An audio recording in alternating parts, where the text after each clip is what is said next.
I'm not sure why you made so much food, Mom. We already ate. My daughter Rebecca's words hit me like a slap across the face as I stood in her kitchen, surrounded by the home-cooked dishes I'd spent all morning preparing.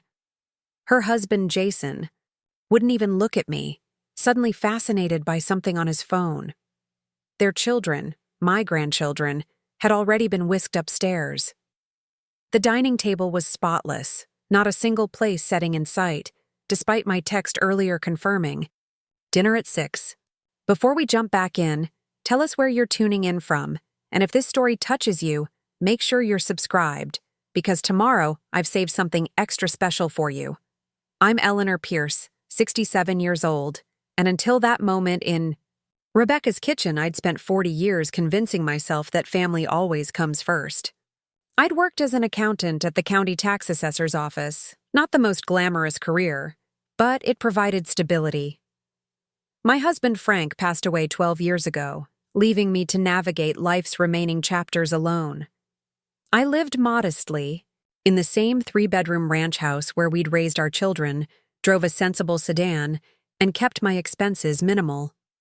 What Rebecca and Jason didn't know, what no one knew, was that beneath my unassuming exterior, I'd been quietly building something substantial.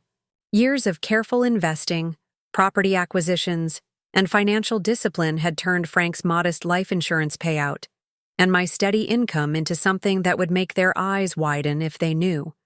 But as I stood there with my casserole, dish cooling in my hands, that revelation was still months away. "I just thought it would be nice to have a family dinner," I said, trying to keep my voice steady. "It's been weeks since I've seen the kids." "You should have called first," Rebecca said, sighing dramatically as if my presence was an inconvenience rather than a planned visit. "Jason's parents sent us meal delivery service this week. Super premium, all organic. We just finished eating." I nodded, swallowing my hurt. "I did text this morning about dinner. You responded with a thumbs-up emoji." Rebecca barely glanced up from tidying an already immaculate counter.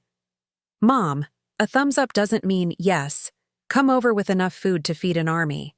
It just means, I saw your message." Jason finally looked up from his phone, his expression a mixture of embarrassment and impatience. "Eleanor, why don't you leave the food? We can have it tomorrow. The kids have homework, and Rebecca has an early client meeting to prepare for." I'd driven 40 minutes across town with warm food and a heart full of anticipation, only to be dismissed like an inconvenient delivery person. This wasn't the first time either. Since Rebecca and Jason had moved into their new house in Oakwood Estates, the prestigious neighborhood I'd quietly helped them afford, visits with my grandchildren had become increasingly restricted, always on their terms, always brief. "Of course," I said, setting the dishes on the counter.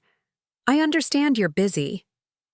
What I didn't say was how much I missed the days when Rebecca would call me just to chat, when she'd bring the kids over on weekends, when my presence wasn't treated like an interruption.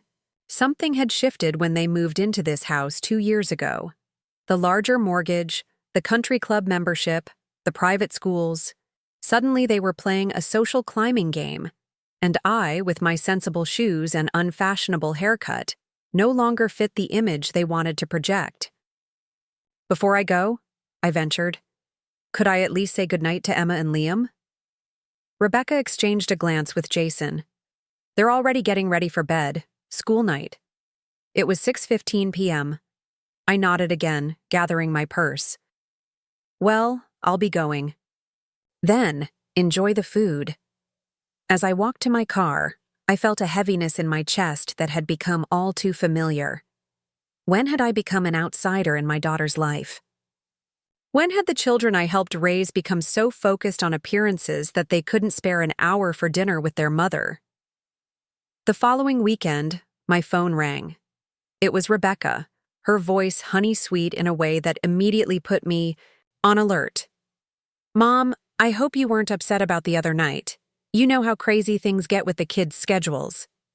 "It's fine, dear," I said, though it wasn't. "I understand you're busy." "Great." So listen, Jason and I were thinking about having the back patio extended before summer, and we're a little short on cash right now. His bonus got delayed, and with the kids' tuition payment coming up, I was wondering if you might be able to help out. Just a small loan. $10,000 should cover it. I nearly dropped the phone. $10,000 for a patio extension, requested so casually after being turned away at the door. This wasn't the first time they'd asked for money. There had been the down payment gift, the kitchen renovation, the luxury SUV when their perfectly functional car was only 3 years old. I'll need to check my accounts, I said, buying time. Things are a bit tight right now with property taxes coming due. Rebecca's tone instantly cooled. Mom, you live in the same house that's been paid off for decades. How tight could things be? It's not like you have many expenses. I'll see what I can do, I said, unwilling to argue. After we hung up, I sat at my kitchen table, staring at the financial statements spread before me. The truth was, I could easily afford to give them $10,000. I could give them 100 times that amount without significantly impacting my finances. But something had shifted inside me during that rejected dinner. A lifetime of putting everyone else first had led to this moment, being seen as nothing more than a convenient ATM by my own daughter. 2 days later, I received a group text from Rebecca. Annual Oakwood Estates Spring Gala this Saturday. Dress code, formal. So excited to see everyone there. I stared at my phone, puzzled. The message had been sent to multiple people, but I'd never heard of this event. A minute later, my phone pinged again with a private message from Rebecca. Mom, meant to remove you from that group text. It's just for neighborhood residents and their guests. Sorry for the confusion. I set my phone down, a strange calm settling over me. For decades, I'd accepted being an afterthought, believed that unconditional giving was what mothers did. I'd never complained when Rebecca stopped calling, when holidays became brief visits sandwiched between more important commitments, when my grandchildren barely knew me beyond the Christmas and birthday gifts I sent. But that moment, being explicitly uninvited from a social event I'd never asked to attend, crystallized something for me. The relationship had become completely one-sided. I was good enough to provide financial assistance, but not good enough to be seen in public with them. I made a decision then. It was time for honesty, not just with Rebecca and Jason, but with myself. I picked up the phone and called my financial advisor, Thomas, who'd been helping me manage my investments for the past 15 years. Eleanor, always good to hear from you. What can I do for you today? Thomas, I think it's time for me to make some changes. I'd like to schedule a meeting to discuss restructuring some of my holdings. Of course. Is everything all right? I paused, considering the question. It will be. I've been too passive for too long. It's time I started being more transparent about my financial situation. The following week, Rebecca called again. This time, her voice had a strained quality to it. Mom, about that loan we discussed. Have you had a chance to check your accounts? I have, I said calmly. I'm afraid I won't be able to help with the patio extension. Silence on the other end, then. What do you mean you can't help? It's only $10,000. The casual way she said, only $10,000, told me everything I needed to know about how she viewed my finances, and by extension, me. I have my own expenses to consider, I said. The property taxes on my house have gone up again. This year. Rebecca scoffed. Mom, you're being ridiculous. Your house is probably worth what, $300,000? The taxes can't be that bad. Jason and I pay 5 times what you do, and we manage. I bit my tongue to keep from pointing out that I had helped with their down payment, making their mortgage payments considerably lower than they would have been otherwise. I'm sorry, Rebecca. The answer is no this time. Fine, she snapped. I guess we know where we stand with you. Don't expect an invitation to Emma's birthday party next month. Preparing and narrating this story took us a lot of time, so if you are enjoying it, subscribe to our channel. It means a lot to us. Now back to the story. We'll be keeping it small, just people who actually support this family. The line went dead before I could respond. I set the phone down and took a deep breath. Using my grandchildren as emotional leverage, that was a new low. But instead of the usual hurt and guilt, I felt something different stirring inside me. Resolve. The next day, I drove to the county office where I'd worked for 30 years before retiring. Many of the staff had changed, but a few familiar faces remained, including my old colleague Diane, who now served as the head of the property records department. "Eleanor, what a wonderful surprise! What brings you back to the old stomping grounds?" I smiled, sitting across from her desk. I need some information, and I thought who better to ask than the person who knows the system better than anyone. Diane beamed. "What do you need?" "I'd like to verify the property tax payment records for an address in Oakwood Estates." Her eyebrows rose slightly. "That's the fancy new development on the north side? Going house hunting?" She winked. "Something like that," I said. "The address is 427 Windsor Lane." Diane turned to her computer and began typing. "That's interesting," she said after a moment. "The property taxes on this one are paid through a business entity, not by the homeowners directly." "Which entity?" I asked, already knowing the answer. "Pierce Financial Holdings, LLC." She looked up. "Wait, Pierce, isn't that your last name?" I nodded. "It is. That's my daughter's house." Understanding dawned on Diane's face. "Eleanor, do the homeowners know that you're—" "No," I said quietly. "They don't. But I think it's time they did." Diane reached across the desk and squeezed my hand. "Sometimes the kindest thing we can do for our children is to help them see reality." I left the county office with copies of the property tax, records for not just Rebecca and Jason's house, but also for the vacation cabin at Lake Mitchell they thought they were renting from a management company, and the commercial property where Jason's startup office was located, all paid through Pierce Financial Holdings, LLC. All owned, ultimately, by me. What Rebecca and Jason didn't know, what no one in my family knew, was that I hadn't just been an accountant at the tax assessor's office. I'd been studying property values, tax codes, and investment opportunities for decades. When Frank died, I'd used his life insurance to start small, buying a foreclosed duplex, renovating it, and renting it out. That led to another property, then another. I reinvested everything, living simply on my pension and Social Security. By the time Rebecca and Jason started looking in Oakwood Estates, I'd already bought 3 properties in the development as investments.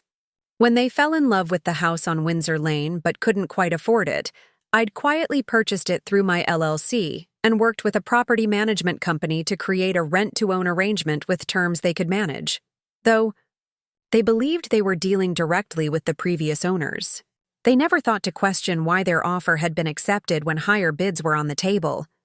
The truth was, I'd been silently supporting them financially for years, but in ways that preserved their pride and independence. Or so I thought. Instead, they'd come to see me as financially insignificant, someone whose only value was occasional babysitting and emergency loans. I wasn't angry about helping them. I was angry that, despite my help, they'd still come to treat me with such dismissive disregard, that my presence in their lives had become an inconvenience rather than a joy. 3 days later, I received a text from Jason, not Rebecca. "Eleanor, Rebecca mentioned you're having money troubles.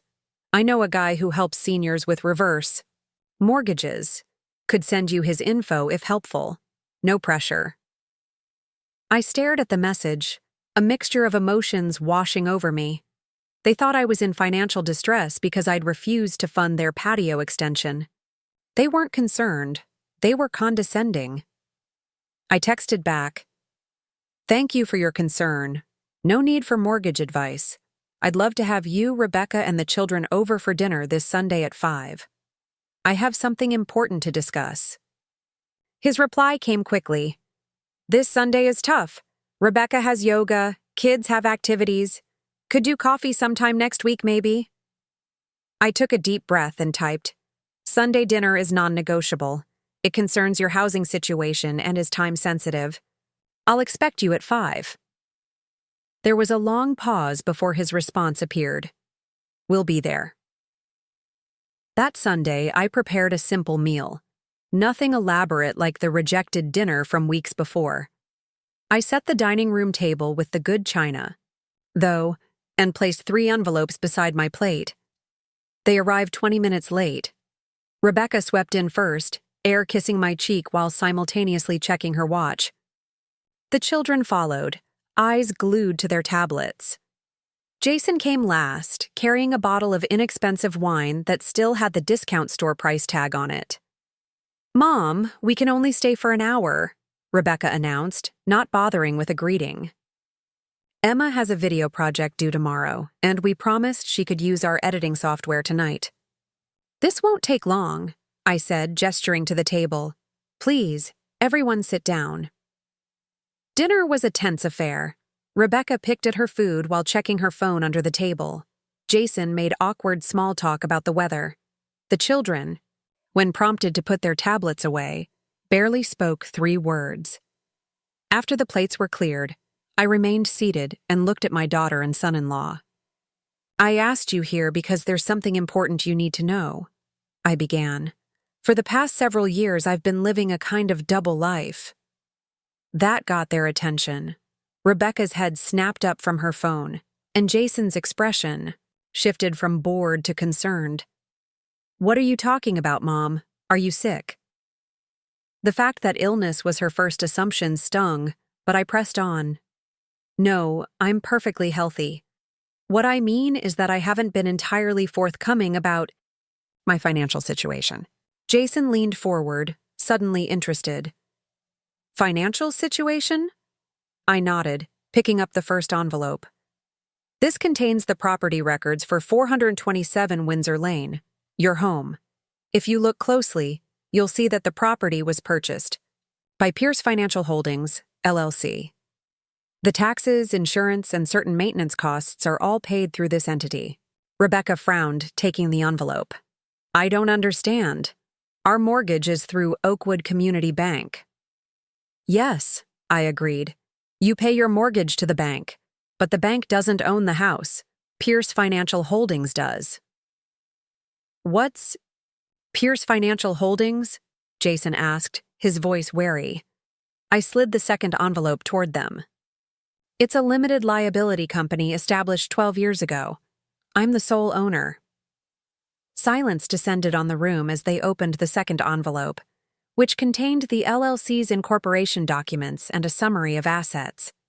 Jason's eyes widened as he scanned the paper. Rebecca's face went pale. Mom, this says the company owns 17 properties.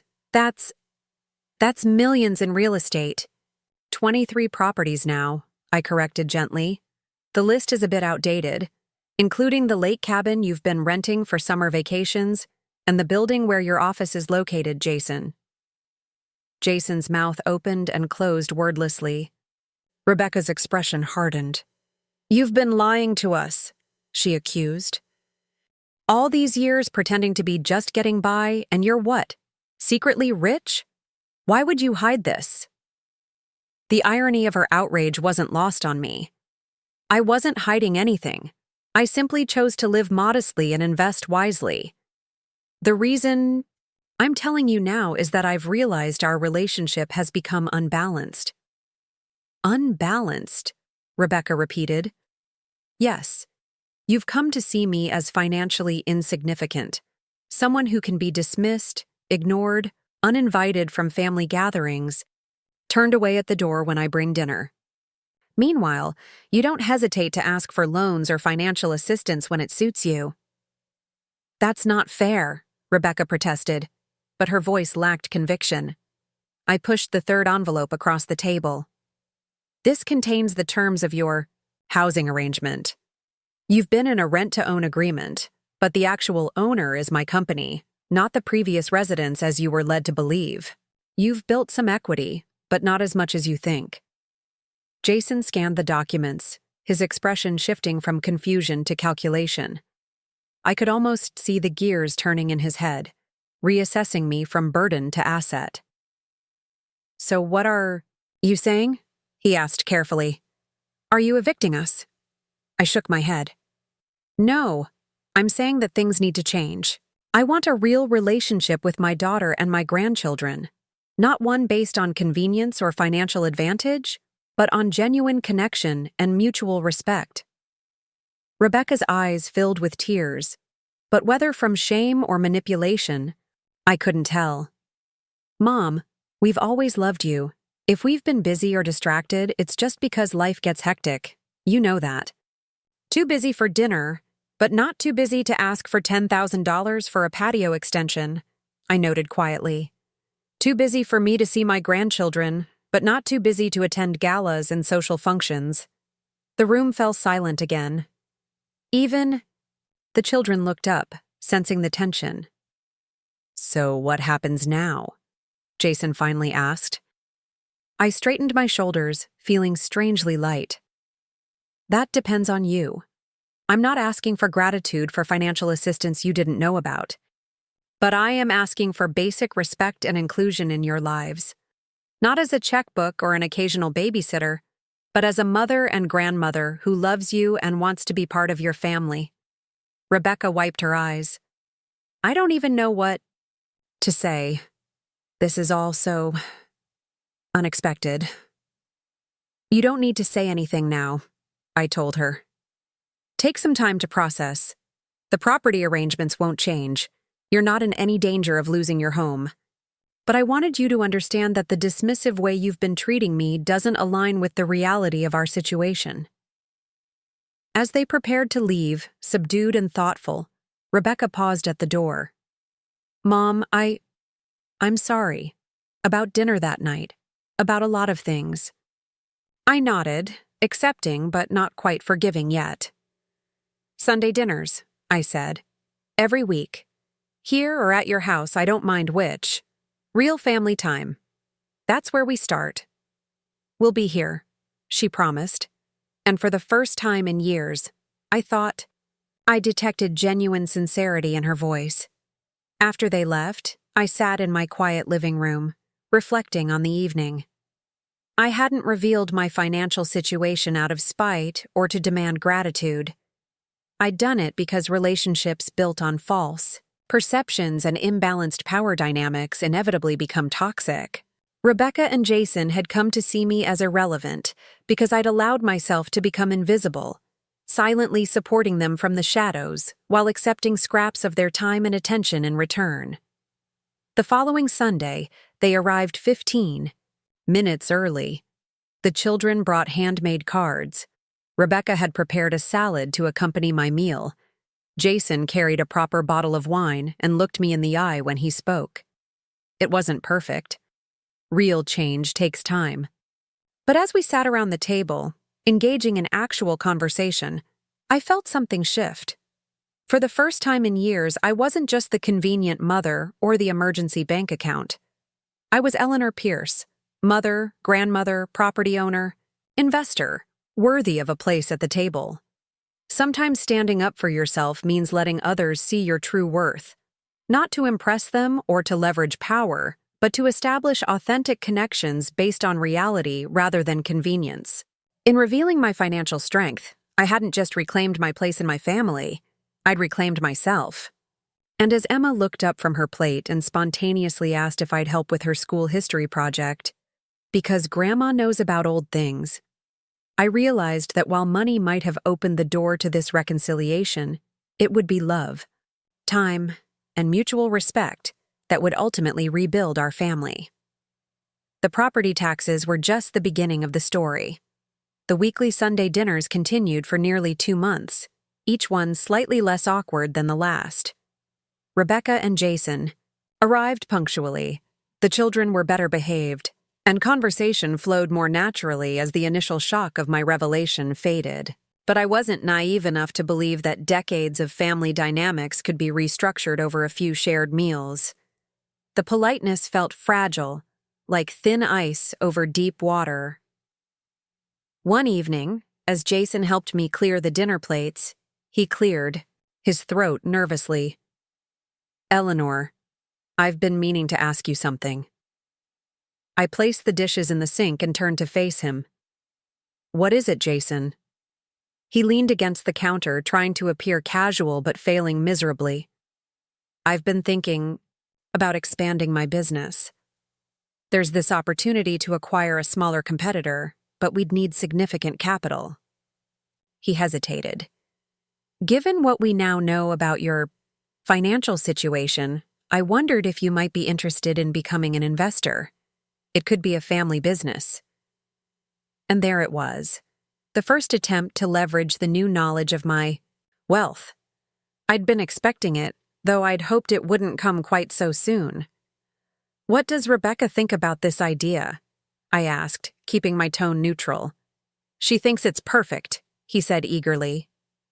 "A way to bring the family closer together through business." I doubted those were Rebecca's exact words. More likely, they'd discussed how to approach me, crafting an appeal they thought would resonate. "I appreciate you thinking of me," I said carefully. "But mixing family and business is complicated. Why don't you send me a proper business proposal? I'll have my financial advisor review it." Jason's enthusiasm dimmed slightly. "Your financial advisor? I thought this could be more informal. Family helping family." "Family helping family works when someone needs groceries or help with a car repair," I replied. "Business investments require proper evaluation and structure." He nodded stiffly. "Of course, I'll put something together." When I returned to the dining room with coffee, I noticed Rebecca studying me with new eyes, calculating, assessing. The children had gone to play in the yard, leaving just the three of us at the table. "Mom," Rebecca began, stirring sugar into her cup, "I've been thinking about your retirement. That house must be so much work for you to maintain alone. Have you ever considered selling it and moving into something more age-appropriate?" I nearly laughed at the transparency of it. Not even 2 full months of repaired relationship, and already they were eyeing my primary asset. "My house suits me perfectly," I replied. "Besides, it holds too many memories to part with." "Memories are wonderful," Rebecca pressed, "but practicality matters too. There's a lovely new senior living community near us in Oakwood. Beautiful apartments, activities, people your own age. We could visit much more often if you were closer." "How thoughtful," I said, my voice dry. "But I'm quite content where I am." Rebecca exchanged a glance with Jason before continuing. "We're just concerned about you, Mom. Living alone at your age can be dangerous. What if you fell? What if there was an emergency?" I set my coffee cup down with deliberate care. "I'm 67, Rebecca, not 97. I exercise regularly, my health is excellent, and I have a security system with emergency response features." I paused. "But your concern is noted." The conversation shifted to safer topics, but the undercurrent had been established. They wanted access to my wealth, whether through business, partnerships, property transfers, or other means. The Sunday.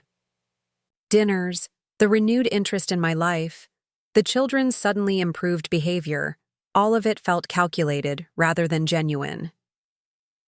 That night after they left, I called my oldest friend, Marjorie, who had been my confidant through decades of life's ups and downs. "They're testing boundaries," she said after I explained the situation. "You've changed the power dynamic, and they're trying to figure out what it means for them." I didn't reveal my financial situation to gain power over them. I sighed. "I just wanted honest relationships." "I know that, Eleanor. But they may not see it that way. People often project their own motivations onto others. If they would use money for control, they assume you will too." Marjorie's insight struck a chord.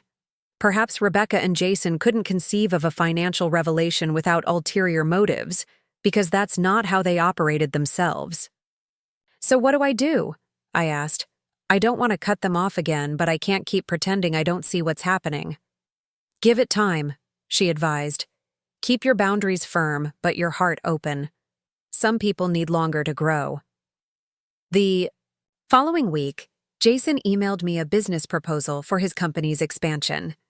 I forwarded it to Thomas, my financial advisor, with a request for his honest assessment. His response came 2 days later. The proposal was optimistic to the point of fantasy, with projected returns that bordered on mathematical impossibility and risk factors that were either minimized or omitted entirely.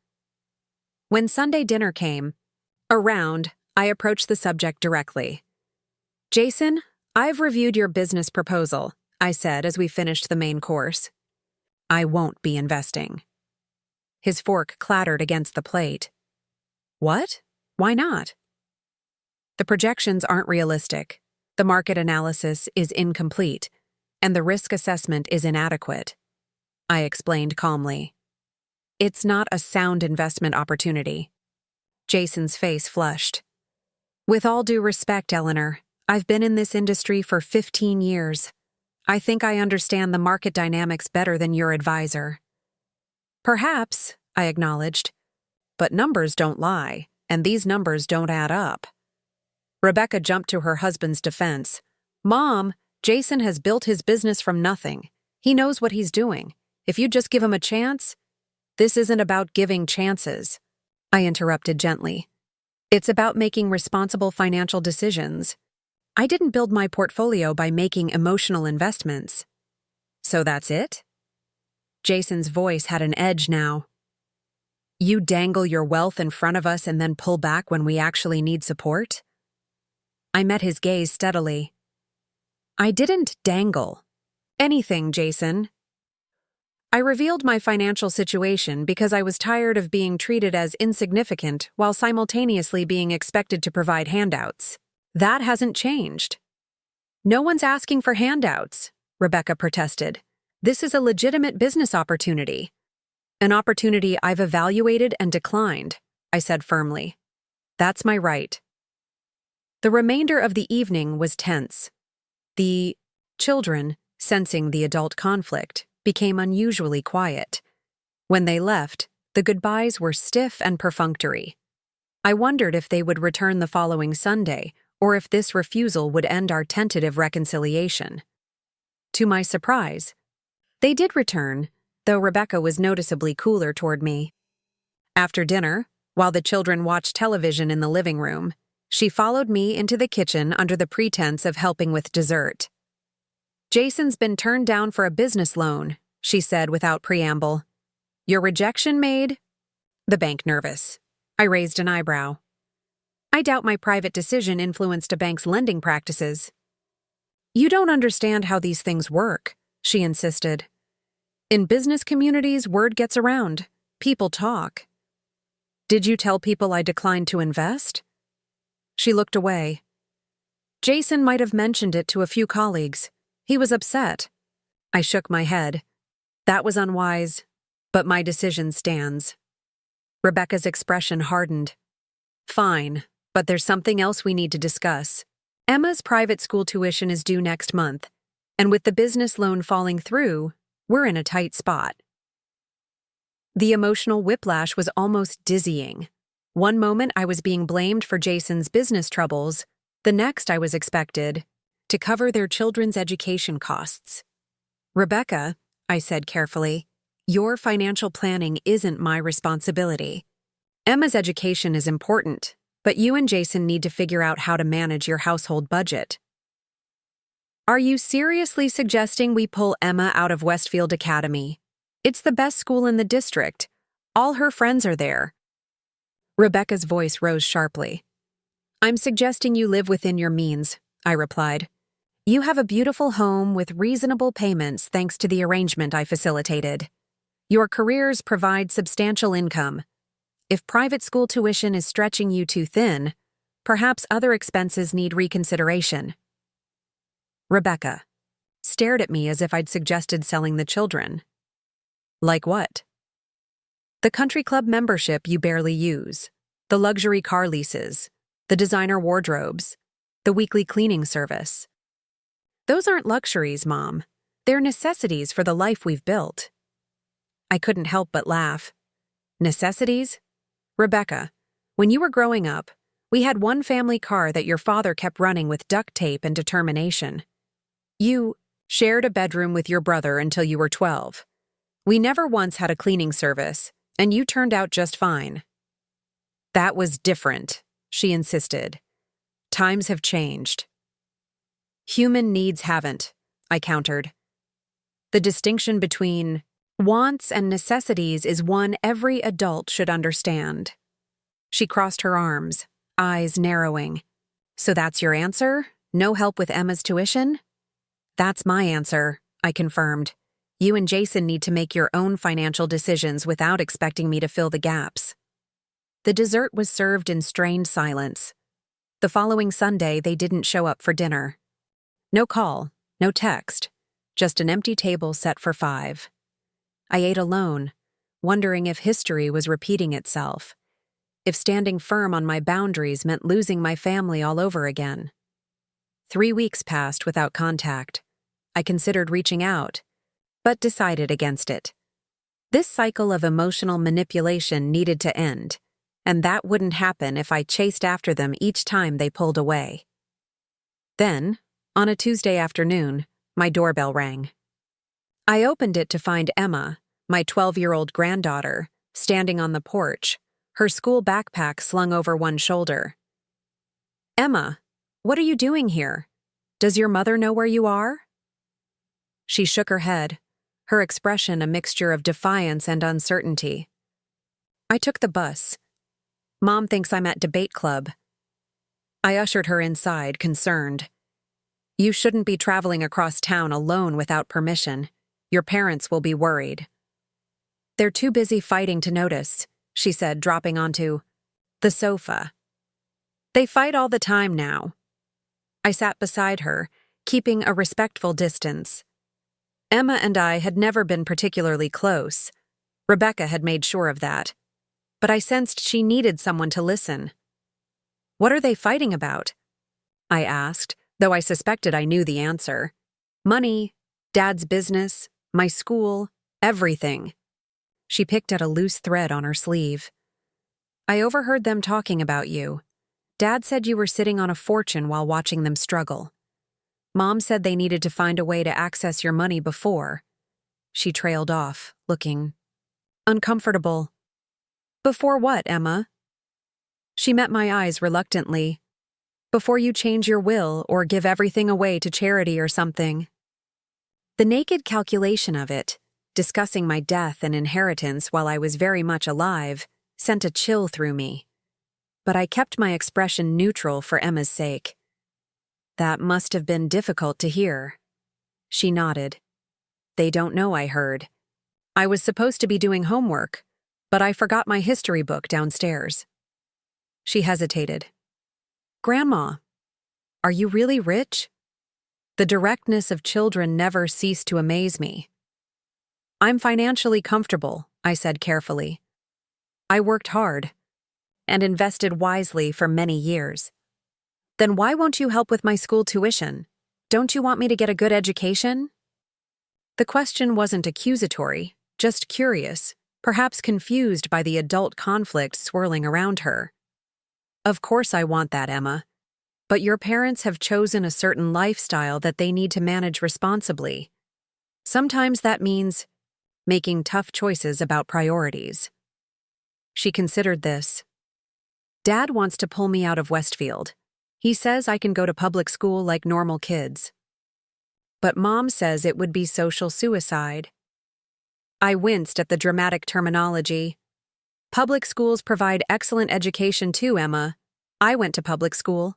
So did your mother. I know, she admitted. I actually wouldn't mind. My best friend Zoe goes to Riverside Middle, and they have a better science program anyway. I didn't even want to go to Westfield. Mom did. This revelation didn't surprise me. Rebecca had always been more concerned with appearances than substance. Have you told your parents how you feel? Emma shrugged. Mom doesn't listen when it doesn't match what she wants to hear. The accuracy of this assessment from a 12-year-old was both impressive and heartbreaking. Emma, I need to call your parents and let them know you're here. They'll be worried. Can I stay for a while first? Please? It's so quiet here. At home, it's just fighting or fake niceness when they have important people over. I nodded, recognizing the plea beneath her request. All right. How about I make us some hot chocolate, and you can tell me about this science program at Riverside that interests you? For the next hour, Emma talked more than I'd heard her speak in years, describing her interest in environmental science and robotics with genuine enthusiasm. As she spoke, I glimpsed the person emerging beneath the carefully curated exterior Rebecca had constructed for her, thoughtful, pragmatic, and surprisingly grounded. When I finally called Rebecca, her panic quickly turned to anger. She did what? How dare she take a bus across town without permission? Put her on the phone. Right now. I glanced at Emma, who was looking through a book of nature photographs I kept on the coffee table. Rebecca, she's fine. She needed some space to think. She'll be ready when you come to pick her up. I'm leaving work now. I'll be there in 30 minutes. She hung up without saying goodbye. When Rebecca arrived, her expression was thunderous. She barely acknowledged me before turning to Emma. Get in the car. We'll discuss your punishment at home. Rebecca, I said quietly, perhaps you should listen to why Emma felt she needed to come here today. Stay out of my parenting, Mom. This is between me and my daughter. Emma stood her ground, surprising both of us. I'm tired of being used as a prop in your perfect family picture. I don't even like Westfield. The kids are mean, and the teachers care more about test scores than actual learning. Rebecca looked stricken. Emma, that's not... We've given you every advantage. I didn't ask for those advantages, Emma interrupted, sounding remarkably adult. I asked for you to listen to me. Grandma listened more in 1 hour than you have all year. A flash of hurt crossed Rebecca's face, quickly replaced by defensiveness. We're leaving. Now. As they walked to the car, I noticed Emma slip something into my mailbox. After they drove away, I checked and found a folded piece of notebook paper with a phone number and a hastily scrawled note. This is my friend Zoe's number. Her mom says I can text her anytime. Thanks for listening, Grandma. The simple note brought tears to my eyes. In all the financial maneuvering and family politics, I'd almost forgotten what really mattered. Genuine connection, being truly seen and heard. The following day, I received a scathing email from Rebecca, accusing me of undermining her parental authority and turning Emma against her. The rhetoric was so overblown that I couldn't bring myself to respond immediately. Instead, I forwarded the email to Marjorie with the subject line, "Can you believe this?" Her response was characteristically blunt. She's lashing out because Emma revealed an uncomfortable truth. Don't engage with the drama. Focus on the relationship with your granddaughter. Taking Marjorie's advice, I didn't respond to Rebecca's accusations. Instead, I went to my study and began researching educational trusts. If Emma was genuinely interested in science and environmental studies, perhaps I could establish a fund specifically for those educational pursuits, accessible when she was older and could make her own choices, bypassing her parents' control. 2 days later, my doorbell rang again. This time it was Jason, looking haggard and defeated in a way I'd never seen before. May I come in? He asked, his usual confident demeanor nowhere in evidence. I stepped aside, curious about this unexpected visit. Would you like some coffee? He shook his head. I can't stay long. Rebecca doesn't know I'm here. We sat in the living room, an uncomfortable silence stretching between us until Jason finally spoke. I need to be honest with you, Eleanor. My business is in trouble, serious trouble. The expansion plans I showed you were— He hesitated. They were basically a Hail Mary pass. I was hoping a significant investment would help us recover from some poor decisions I made last year. What kind of poor decisions? I asked. He ran a hand through his hair. I invested heavily in a new product line without proper market testing. It failed spectacularly. Then I tried to recover by taking on high-interest debt. He laughed bitterly. Classic mistake, right? Throwing good money after bad. I studied him, trying to determine if this confession was genuine or another attempt at manipulation. His body language suggested sincerity. Shoulders slumped, eyes downcast, none of the calculated charm he typically deployed. Why are you telling me this now, Jason? Because I'm out of options, he admitted. The bank is calling in our business loan. We have 30 days to pay or they'll seize the company assets. If that happens, I'll probably have to declare bankruptcy. And how would this bankruptcy affect your personal finances? Your home? He finally met my gaze. That's just it. Because of how the business is structured, there's significant personal liability. We could lose the house. Understanding dawned. The house that, technically, you're buying from Pierce Financial Holdings. He nodded. I didn't come to ask for money. I know you've made your position clear on that. I came to ask if, in the event of a personal bankruptcy, you would consider some kind of arrangement that would allow us to stay in the house. For the children's sake. The mention of the children wasn't subtle, but at least he was being straightforward about the situation. I appreciate your honesty, Jason. That's a start. I paused, considering my response carefully. I would never allow Emma and Liam to be homeless, regardless of you and Rebecca's financial situations. But I'm concerned about the pattern here. This isn't just about one business failure or one financial misstep. It's about a consistent refusal to live within your means and take responsibility for your choices. He nodded, staring at his hands. I know. I've been thinking about that a lot lately. When we found out about your financial situation, it felt like a get-out-of-jail-free card. Like all our problems could be solved by access to your money. He shook his head. That was wrong. I see that now. Does Rebecca see it that way? His silence was answer enough. Jason, I'm willing to help, but not with a blank check. I'd be open to restructuring the housing arrangement to make it more secure for the children. I'd also consider providing financial counseling resources for both of you. But this cycle has to end. What cycle? He asked, though his tone suggested he already knew. The cycle of living beyond your means, creating financial emergencies, and expecting others to bail you out. It's not sustainable, and it's not teaching your children healthy financial habits. He was quiet for a long moment. Rebecca won't like it. She's got a certain image of how our life should look, certain expectations. Those expectations are hurting your family's financial stability and, from what Emma tells me, your family relationships as well. Jason looked up sharply. What did Emma say? That you and Rebecca fight constantly about money. That she feels like a prop in your perfect family picture. That she'd actually prefer to attend public school where her best friend goes. He closed his eyes briefly. She never told us any of that. Did you ever ask? The question hung in the air between us. Finally, Jason stood to leave. I'll talk to Rebecca. I can't promise she'll be receptive, but I'll try. And thank you for listening, Eleanor. For what it's worth, I am sorry for how we've treated you.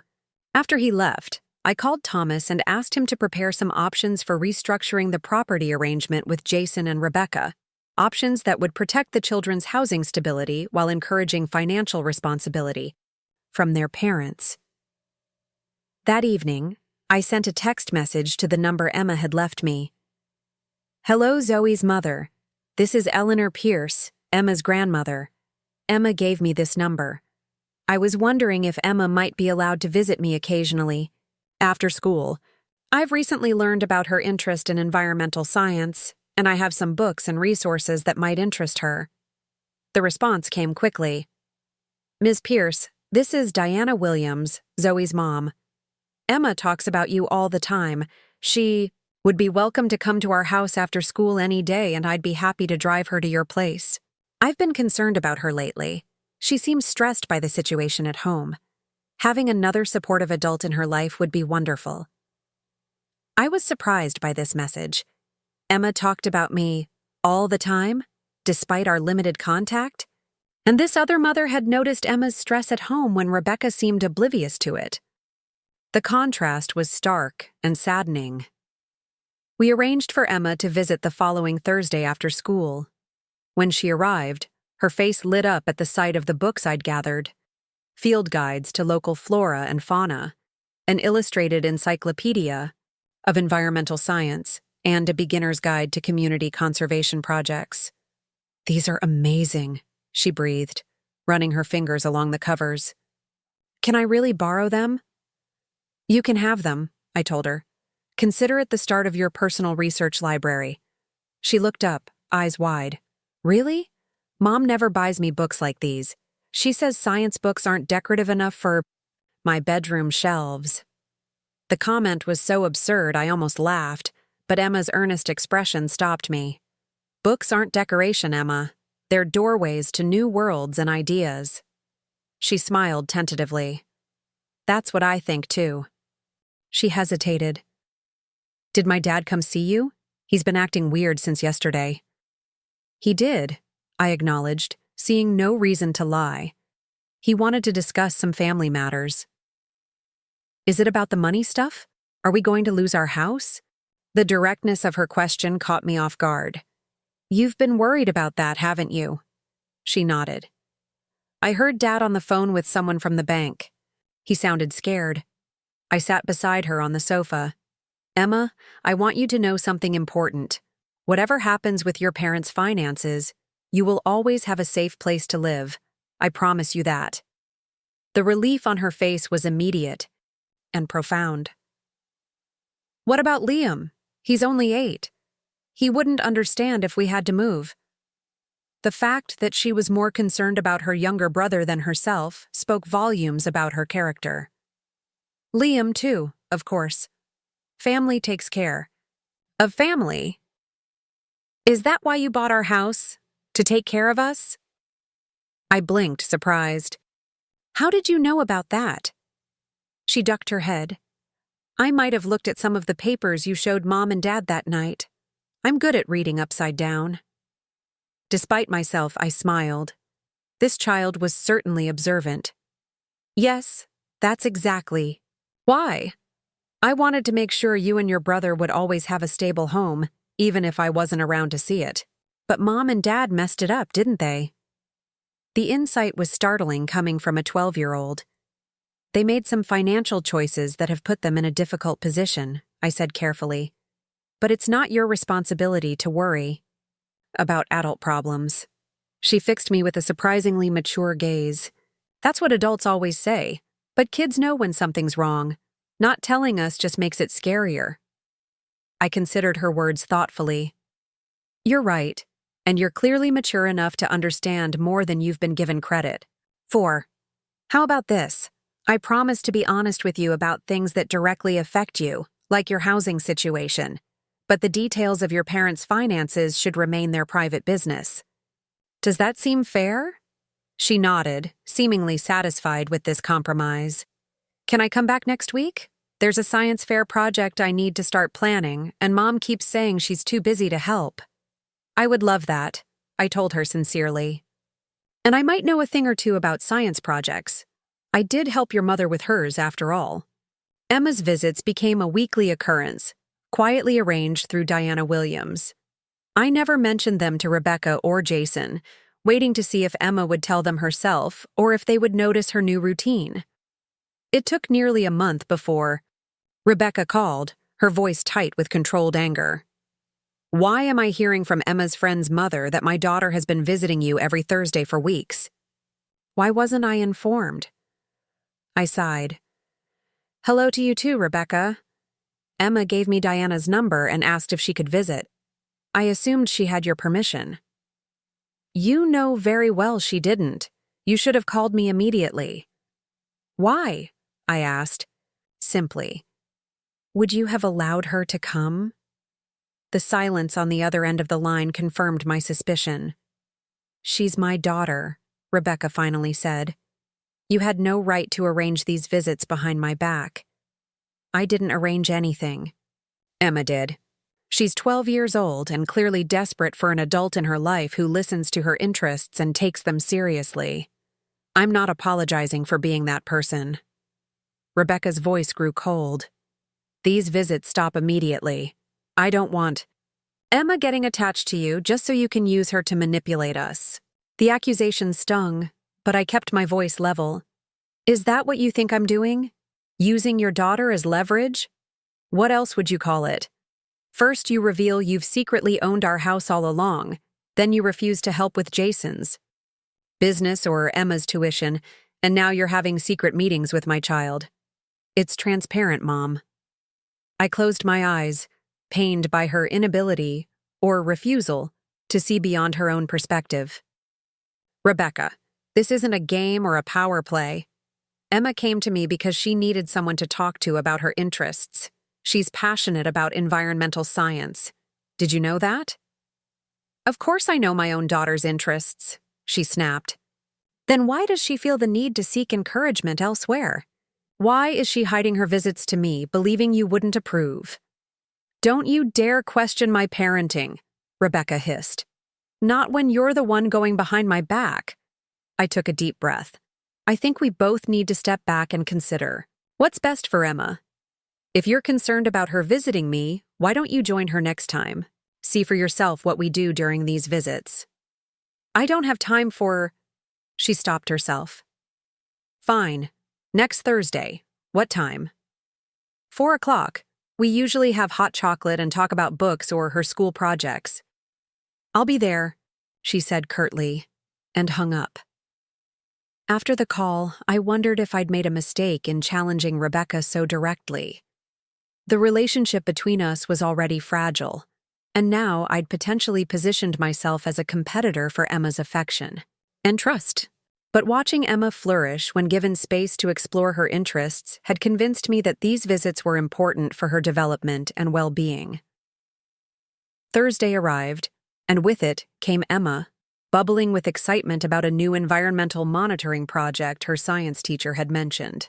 She stopped short when she saw Rebecca sitting stiffly in my living room. Mom? What are you doing here? Rebecca attempted a smile that didn't reach her eyes. I thought I'd join you today, see what you and Grandma do during these visits. Emma looked at me uncertainly. I nodded encouragingly. I invited your mother to join us. I thought she might be interested in hearing about your science fair project idea. Oh. Emma set her backpack down slowly. It's about measuring microplastics in local waterways. Probably boring for Mom. I'm sure it's not boring at all, Rebecca said, her tone artificially bright. Tell me all about it. For the next hour, I watched as Emma reluctantly explained her project idea, frequently glancing at me for reassurance. Rebecca tried to show interest, but it was clear she was uncomfortable with the easy rapport that had developed between her daughter and me. She kept steering the conversation towards school social events and Emma's violin lessons, topics she considered more appropriate for a young lady from Oakwood Estates. When Emma went to the bathroom, Rebecca turned to me. This is what you do? Talk about water pollution and dead bugs? We talk about whatever Emma wants to discuss, I replied. Usually her scientific interests, yes. Rebecca shook her head. I don't understand why she's suddenly so fixated on this environmental stuff. None of the other girls at Westfield are into science. It makes her stick out. Maybe standing out isn't such a bad thing. Emma has a genuine passion for understanding the natural world. That should be nurtured, not discouraged. It's not about discouraging her, Rebecca argued. It's about helping her fit in. Middle school is hard enough without being labeled the weird science girl. I studied my daughter, trying to see past the polished exterior to the person she'd become.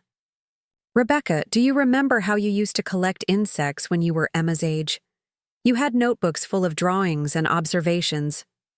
She flushed. That was different. I grew out of it. Did you? Or were you taught that it wasn't appropriate for a young lady to be interested in such things? Rebecca's expression hardened. Don't psychoanalyze me, Mom.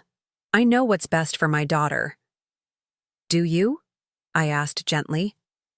Because from where I'm sitting, it looks like you're projecting your own insecurities onto Emma, rather than seeing her for who she truly is. That's enough, Rebecca said, standing abruptly as Emma returned. Emma, gather your things. We're leaving. Emma looked crestfallen. But we just started talking about my project. We can discuss it at home, Rebecca insisted, though we all knew that wouldn't happen. As they prepared to leave, I quietly handed Emma a small package. Some field guides I thought might help with your research, I told her. Keep them at school, if that's easier. She nodded gratefully, tucking the books into her backpack while Rebecca pretended not to notice.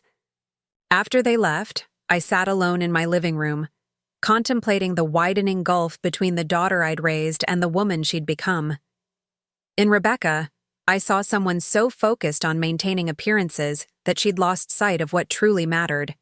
Genuine connections, authentic interests, meaningful relationships.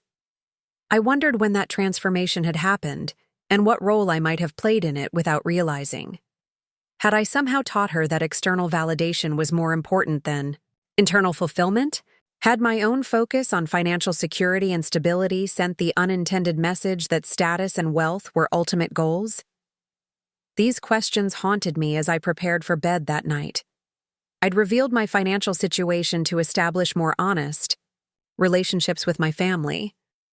But the truth had only seemed to widen the existing cracks. Jason was facing bankruptcy.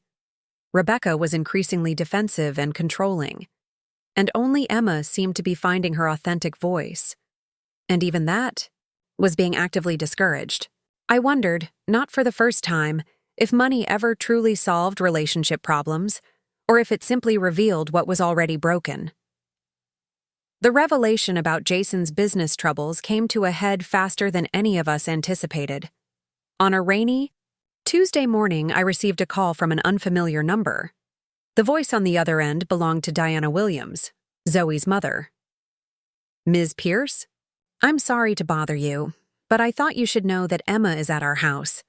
She showed up about an hour ago, quite upset. She says there was a huge fight at home this morning. I glanced at the clock, 10:15 a.m. Emma should be in school. Does Rebecca know where she is? Diana hesitated. Emma says she doesn't want her parents to know where she is right now. She asked specifically for you. Alarm bells rang in my mind. I'll be there as soon as possible. Could you text me your address?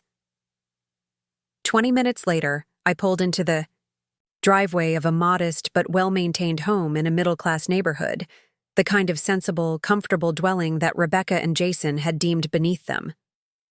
Diana, a warm-faced woman with practical clothes and a no-nonsense haircut, greeted me at the door. She's in the kitchen with some hot tea, Diana said quietly. I've never seen her this shaken up. Emma sat hunched at the kitchen table, her hands wrapped around a steaming mug, eyes red-rimmed from crying. When she saw me, something in her posture relaxed slightly. Grandma, she said in a small voice. I sat beside her, not reaching out yet, giving her space. What happened, Emma? She took a shuddering breath. Dad got a call from someone at the bank. He and Mom started fighting. Worse than ever before. Dad said we're going to lose everything. Mom kept saying he'd ruined our lives. Her voice broke. She said it was all his fault we were going to end up living like peasants. Then Dad said something about how if Grandma wasn't such a controlling witch, none of this would be happening. I winced at Jason's characterization but kept my focus on Emma. I'm sorry you had to hear all that. There's more, she whispered. Mom said she never should have married someone from his background. That she should have listened to her parents and found someone with real money, not just ambition. Emma's eyes filled with fresh tears. Dad just crumbled. He didn't even argue back. He just sat down and put his head in his hands. That's when I grabbed my backpack and left. Nobody even noticed. Diana had quietly slipped out of the kitchen, giving us privacy. I finally reached out, placing my hand gently over Emma's. None of this is your fault, I told her firmly. Adult problems are never children's responsibility. But what's going to happen to us? She asked, her voice barely audible. Where will we live? Will I have to change schools? You remember what I promised you before? That you would always have a safe place to live? I waited for her nod. That promise stands.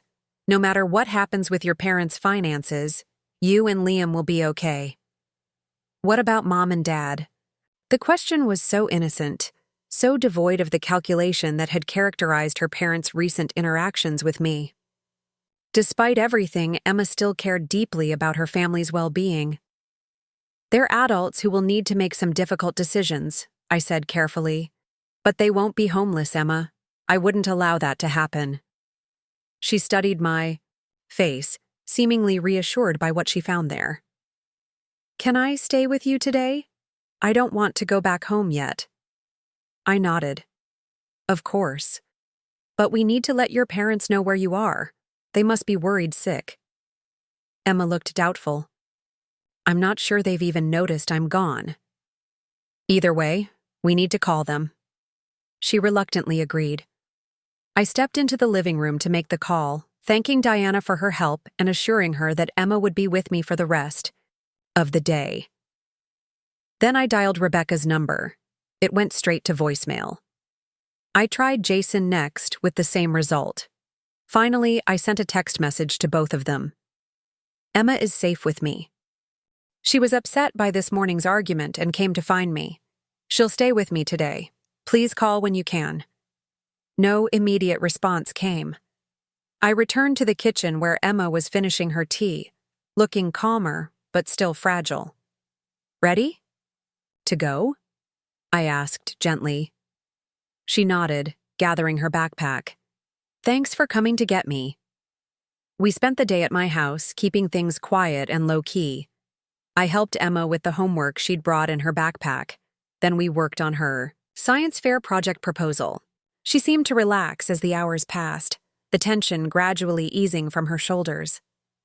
It wasn't until nearly 4:30 p.m. that my phone finally rang, Rebecca calling. Where is Emma? She demanded without preamble. I just got your text. School called hours ago saying she never showed up.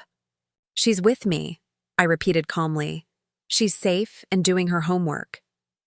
Why didn't you bring her home immediately? Or at least call me right away? I did try to call you, Rebecca, both you and Jason. No one answered. She made an impatient sound. We've been dealing with a situation. I'll come get her now. Actually, I said, my voice firm, I think Emma should stay here tonight. She's quite upset about what she overheard this morning. That's not your decision to make, Rebecca snapped. No, it's not, I agreed. But Emma is 12 years old enough to have some say in where she feels safe right now, and right now, she doesn't feel safe coming home. The silence on the other end was heavy with unspoken emotions. Finally, Rebecca spoke, her voice strained. Let me talk to her. I brought the phone to Emma, who took it reluctantly. Hi, Mom. She listened for a moment, then said, I don't want to come home tonight. I want to stay with Grandma. Another pause. No, I'm not doing this to punish you. I need some space to think. Her voice grew stronger. Mom, I heard what you said to Dad about his background, about wishing you'd married someone with real money. It was mean. I could hear Rebecca's voice rising on the other end, though I couldn't make out the words. Emma's expression hardened. Fine. Don't believe me. I know what I heard. She handed the phone back to me. She wants to talk to you again. Rebecca's voice was ice cold when I took the phone. This is completely inappropriate. You're undermining my parental authority and turning my daughter against me. That's not what's happening here, Rebecca. Emma sought refuge with a friend's family this morning because she was distressed by a fight she overheard. That family called me because Emma asked for me specifically. I'm not orchestrating some plot against you. I'm responding to a child in need. A child who is my responsibility, not yours. She's my granddaughter, I reminded her. And right now, she needs a calm environment to process what's happening. One night away isn't going to damage your relationship with her, but forcing her to come home when she's clearly not ready might. Rebecca was quiet for a moment. When she spoke again, her voice had shifted from anger to something more vulnerable. Everything's falling apart, Mom. The bank is foreclosing on Jason's business. We've got creditors calling constantly. The private school is threatening to remove the children if the tuition isn't paid by Friday. She took a shaky breath. I don't know what to do. It was the most honest she'd been with me in years. Would you and Jason be willing to come here? Tomorrow morning? We could talk through some options, all of us together. Another pause. What kind of options? Ones that might help stabilize your situation without compromising Emma and Liam's security. But I need both you and Jason to be open to significant changes. What kind of changes? Suspicion had crept back into her voice. That's a conversation. For tomorrow, I said firmly. For tonight, let Emma stay here. Get some rest, talk to Jason, and come over at 9 tomorrow morning. Liam can join us if you think that's appropriate, or he can stay with a friend. After another moment of hesitation, Rebecca agreed. 9 o'clock, we'll be there. When I hung up, Emma was watching me warily. Am I in trouble? I shook my head. No, sweetheart. Your parents are going through a difficult time, and they're not handling it as well as they could. But that's not your burden to carry. I smiled gently. Now, how about we make some dinner and then watch that nature documentary you mentioned last week? The evening passed peacefully. Emma helped me prepare a simple pasta dinner. Then we settled on the couch with bowls of ice cream to watch a fascinating program about marine ecosystems. Around 9 o'clock, Emma yawned widely.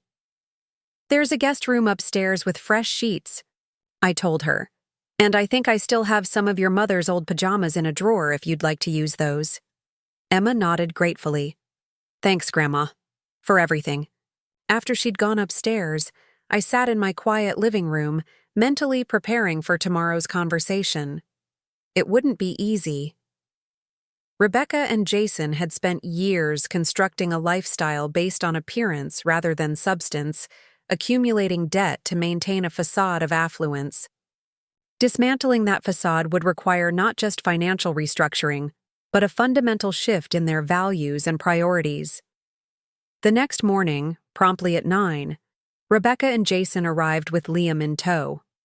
My grandson, a sensitive 8-year-old, with his father's dark hair and his mother's searching eyes, clung to Rebecca's side, clearly unsettled by the tension in the air. Emma came downstairs when she heard their arrival, greeting her brother with a warm hug but maintaining a careful distance from her parents. Rebecca looked like she wanted to pull Emma into an embrace, but refrained, perhaps sensing her daughter's reluctance. I've made coffee, I said, gesturing toward the kitchen, and there's juice for the children. Once everyone was seated around the dining table with drinks, an awkward silence fell. Liam looked around nervously. Why don't you and Emma go into the living room and watch TV for a bit while the grown-ups talk? I suggested gently. Liam glanced at his parents for permission. Jason nodded, and the children retreated to the other room, Emma giving me a meaningful look before closing the sliding pocket doors between the rooms. So, I began once we were alone, I understand you're facing some serious financial challenges. Jason let out a bitter laugh. That's putting it mildly. The business is gone. The bank has already seized the assets. Personal bankruptcy is our only option at this point. Rebecca stared down at her coffee cup, her knuckles white around the handle. Which means we'll lose the house. Emma will have to leave Westfield Academy. We'll have to sell everything, even my grandmother's jewelry. Not necessarily, I said calmly. There are options we can consider. Jason looked up sharply. What kind of options? First, let's be clear about the current situation. Your business has failed. You have substantial personal debt. You're behind on Emma's school tuition. The mortgage, or rather, the payments on the rent-to-own agreement with Pierce Financial Holdings, are presumably also in arrears. Is that an accurate summary? They both nodded, Rebecca with obvious reluctance. Here's what I'm proposing. I continued. Pierce Financial Holdings will forgive the missed rent-to-own payments. We'll restructure the agreement to make it more affordable going forward. I'll also establish an educational trust for Emma and Liam that will cover their schooling expenses, whether they attend private or public institutions. Rebecca's head snapped up, hope flaring in her eyes. You'd do that? Yes, I said. But there are conditions. Jason's expression grew wary. What conditions? First, you need to meet with a financial counselor, one that I'll select and pay for, and develop a sustainable budget based on your actual income, not what you wish your income was. Second, you need to significantly downsize your lifestyle. The country club membership, the luxury car leases, the designer clothes, all of it needs to go. Rebecca's face flushed. You're asking us to completely change our lives. I'm asking you to live within your means, I corrected. The alternative is bankruptcy, which would force these changes upon you anyway, but with far more severe and long-lasting consequences. And the house? Jason asked. You mentioned restructuring the agreement? Yes. The monthly payments would be reduced to something more aligned with what you can realistically afford. In exchange, the ownership transfer period would be extended. Jason nodded slowly, clearly recognizing the reasonableness of this approach. Rebecca, however, wasn't as easily convinced. What about Emma's activities? Her violin lessons? Her tennis coaching? Her summer camps? Are we supposed to just cancel everything that makes her special? I sighed. Rebecca, did you ask Emma which of those activities she actually enjoys? Because from my conversations with her, she'd happily trade all of them for more time to pursue her interest in environmental science. Rebecca blinked, momentarily thrown off balance. That's just a phase. All children go through phases. Or it's a genuine passion that you've been systematically discouraging because it doesn't fit your image of what a special child should be doing. Jason cleared his throat. Eleanor's right, Becca. Emma talks about science constantly. She never mentions violin or tennis unless you bring it up first. Rebecca's eyes widened in surprise, clearly shocked that Jason had sided with me. Fine, she said stiffly. What about Liam? His private school baseball team is nationally ranked. Liam is 8 years old, I reminded her gently. I doubt he cares about national rankings. But again, these are choices for you to make as a family. The educational trust would cover their school expenses regardless of where they attend. How you allocate the rest of your budget is up to you. Jason leaned forward. This all sounds reasonable. More than reasonable, actually. But I have to ask, why are you doing this? After everything that's happened, why help us at all? The question revealed that despite everything, Jason still didn't fully understand my motivations. Because Emma and Liam deserve stability. Because despite our differences, you're still my family. And because I believe people can change when given the right motivation and support. Rebecca's eyes glistened with unshed tears. And if we refuse? If we declare bankruptcy instead? Then Pierce Financial Holdings would still need to protect its investment in the property, I said matter-of-factly. I would likely need to terminate the rent-to-own agreement and reclaim the house. But, I added, seeing the panic in her, I would never leave you homeless. I would help you find and secure an appropriate rental property elsewhere. You'd really evict us? Rebecca's voice was barely a whisper. I hope it doesn't come to that, I said sincerely. But I need you to understand that this isn't a negotiation where you can hold out for better terms. These are the options available to you right now. Accept my help with the conditions I've outlined, or face bankruptcy without that help. Either way, significant changes are coming to your lives. Jason reached for Rebecca's hand. Becca, we need to be practical here. Eleanor is offering us a lifeline when we're drowning.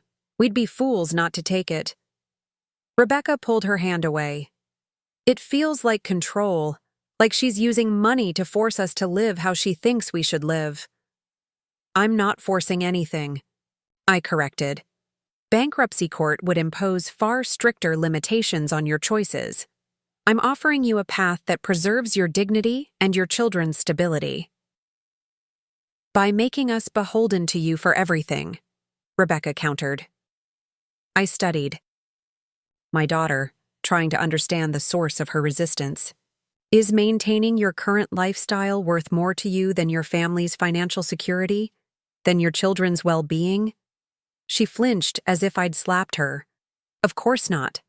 But there has to be another way. Maybe Jason could find another investor for a new business venture. Maybe my parents could help with the tuition payments temporarily. Rebecca, Jason said quietly, your parents already said no when I called them yesterday. They said it was irresponsible of us to have children in private schools we couldn't afford. This revelation seemed to puncture something in Rebecca. Her shoulders slumped, and for the first time, I saw the weight of their financial choices pressing down on her. What would people say? She murmured, almost to herself. Everyone at Oakwood would know. Emma's friends, the other mothers at the school. The opinions of others seem very important to you, I observed without judgment. More important, perhaps, than what would actually make your family happiest and healthiest. Rebecca looked up, defiance flashing in her eyes. You don't understand. Once you lose status in these circles, you can never get it back. The children would be ostracized. Or perhaps they'd find friends who value them for who they are, not what their parents can afford, I suggested. Emma already has that in Zoe. Before Rebecca could respond, the pocket doors slid open, and Emma stood there, Liam half hidden behind her. We could hear everything, she said simply. Rebecca's face paled. Emma, this is an adult conversation. It's about our lives too, Emma countered. And I want to say something. She took a deep breath, squaring her shoulders. I hate Westfield Academy. I hate the violin lessons. I hate the tennis coaching. I've been telling you that for 2 years, but you never listen. Her voice trembled but remained steady. I want to go to Riverside Middle School with Zoe. They have an amazing science program and an environmental club that does actual field work at the Watershed Preserve. Rebecca stared at her daughter as if seeing her for the first time. But you're so talented with the violin. No, I'm not, Emma said flatly. I practice because you make me, but I'm not good at it, and I don't enjoy it. Ms. Abernathy only compliments me because you donate to the music department. Jason suppressed a smile at this blunt assessment, earning a glare from Rebecca. And? Liam, Emma continued, pulling her brother forward. Tell Mom what you told me about baseball. Liam looked nervously between his parents before speaking in a small voice. I don't like it very much. I only play because Dad was so excited when I made the team. Jason's smile faded, replaced by a look of genuine surprise. But you never said anything. I didn't want to disappoint you, Liam said, his eyes downcast. The room fell silent as these revelations sank in. Rebecca looked shell-shocked, as if the foundations of her understanding had been completely upended. Jason appeared thoughtful, processing this new information about his children's true preferences. We don't care about living in a fancy house or having expensive things, Emma added quietly. We just want you guys to stop fighting all the time and maybe actually ask us what we want instead of deciding for us. I watched this exchange with a mixture of sadness and hope. The children had articulated what I'd been trying to convey all along, that the pursuit of status and appearance had come at the expense of genuine connection and happiness. Maybe, I suggested gently, we should include Emma and Liam in this conversation. After all, the decisions we make will affect their lives significantly. Rebecca opened her mouth as if to object, then closed it again, nodding reluctantly. All right. Come sit down, both of you. As the children settled at the table, I outlined the options again, this time in simpler terms appropriate for their understanding. Your parents have some difficult financial decisions to make. I've offered to help, but it would mean some changes to how your family lives. Like moving to a smaller house? Emma asked. Not necessarily. You might be able to stay in your current house with a different payment arrangement. But other things would need to change, like the country club membership or the brand new cars every 2 years. Liam looked up at his father. Could we still go camping sometimes? That doesn't cost much, right? Jason's expression softened. We could definitely still go camping, buddy. In fact, we might have more time for things like that. And could I switch to Riverside Middle? Emma asked, looking between her parents. Rebecca sighed. We'll discuss that possibility. What about the educational trust? Jason asked, turning back to me. How would that work exactly? I explained the basic structure I had in mind. A separate fund controlled by a trustee, me initially with provisions for successor trustees, that would pay educational expenses directly to the institutions rather than passing through Rebecca and Jason. This would ensure that regardless of your financial situation, Emma and Liam's education would be secure. So we wouldn't have any say in how that money is spent? Rebecca asked, the tension returning to her voice. You would have input on school selection within reason. The trust would be specifically for education-related expenses, tuition, books, educational materials, appropriate extracurricular activities. Not for designer clothes or luxury vacations disguised as educational experiences. Rebecca flushed, and I realized I'd hit close to the mark with that last example. I think it's a fair arrangement, Jason said quietly. More than fair. Rebecca looked at each person around the table, her husband, her children, me, and seemed to realize she was alone in her resistance. I need time to think about all this, she finally said. Of course, I agreed. But time is somewhat limited given the immediate financial pressures you're facing. How long do we have? Jason asked. I'd need your decision by the end of the week, I said. That would give us time to address the most urgent matters, like Emma's school tuition payment. Rebecca stood abruptly. We should go home and discuss this privately. She glanced at Emma. All of us, as a family. Emma looked to me, uncertainty in her eyes. I nodded reassuringly. It's okay to go home, Emma. Your parents understand how important it is to listen to your perspective now. Jason stood as well, extending his hand to me. Thank you, Eleanor.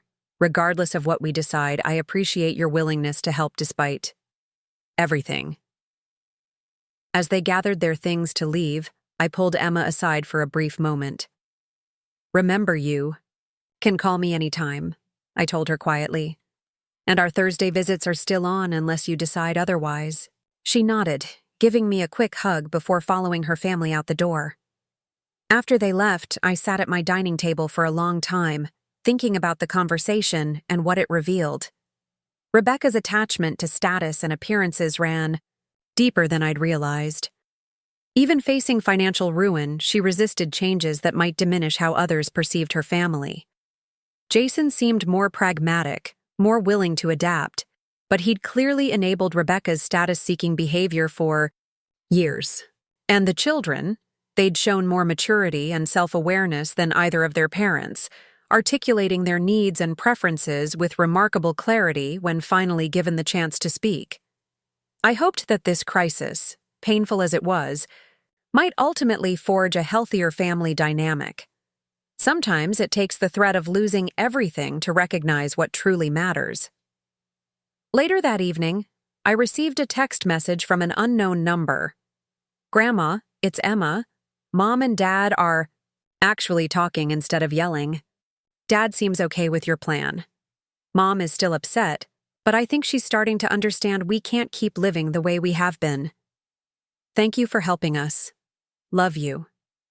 I saved the number in my contacts and replied simply, "I love you too, Emma. Everything will work out." As I prepared for bed that night, I reflected on how different this scenario was from what I'd initially imagined when I revealed my financial situation to Rebecca and Jason. I hadn't wanted power or control over their lives. I'd simply wanted honest relationships based on mutual respect rather than financial manipulation. The path to that goal had proven far more complicated than I'd anticipated, filled with unexpected revelations and painful confrontations. But for the first time in months, I felt a glimmer of hope that we might actually find our way to something authentic, not just a performance of family harmony, but genuine connection grounded in truth. 3 days passed before I heard anything definitive from Rebecca and Jason. During that time, Emma texted me occasional updates, brief messages suggesting ongoing discussions and shifting perspectives. "Mom cried for hours last night," one text read. "Dad's making spreadsheets of our expenses," said another. "Liam asked if we could get a smaller house with a bigger backyard." I responded encouragingly but didn't press for details. This was their process to work through as a family, and I'd made my position clear. The ball was in their court now. On Friday morning, my doorbell rang. When I opened it, I found Jason standing there alone, looking tired but resolute. "May I come in?" he asked. "I'd like to talk about your offer." I gestured him inside and led the way to the kitchen, where I'd been enjoying my morning coffee. "Would you like some?" I offered, indicating the pot. He nodded gratefully. "Black, please." I haven't been sleeping much. Once we were both seated with steaming mugs, Jason took a deep breath. "We've decided to accept your help," he said. "All of it. The restructured housing agreement, the educational trust, the financial counseling. Everything." Relief washed over me. "I'm glad to hear that, Jason." "It wasn't an easy decision," he admitted. "Especially for Rebecca. He hesitated, searching for the right words. "Her identity has been so wrapped up in a certain lifestyle that the thought of giving it up feels like losing herself." I nodded, understanding better than he might have expected. Self-image can be a powerful force. "But the alternatives were worse," he continued. "Bankruptcy, eviction, pulling the kids from their schools with no plan. It would have been chaos." And after talking with Emma and Liam, really listening to them maybe for the first time, we realized we've been making decisions based on what we thought would give them the best advantages, not what would make them happiest. "That's an important realization," I said quietly. Jason stared into his coffee. "I grew up with very little. My parents worked multiple jobs just to keep food on the table. I promised myself my children would never know that kind of struggle."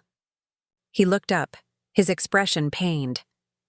"Somewhere along the way, I confused financial security with excessive luxury.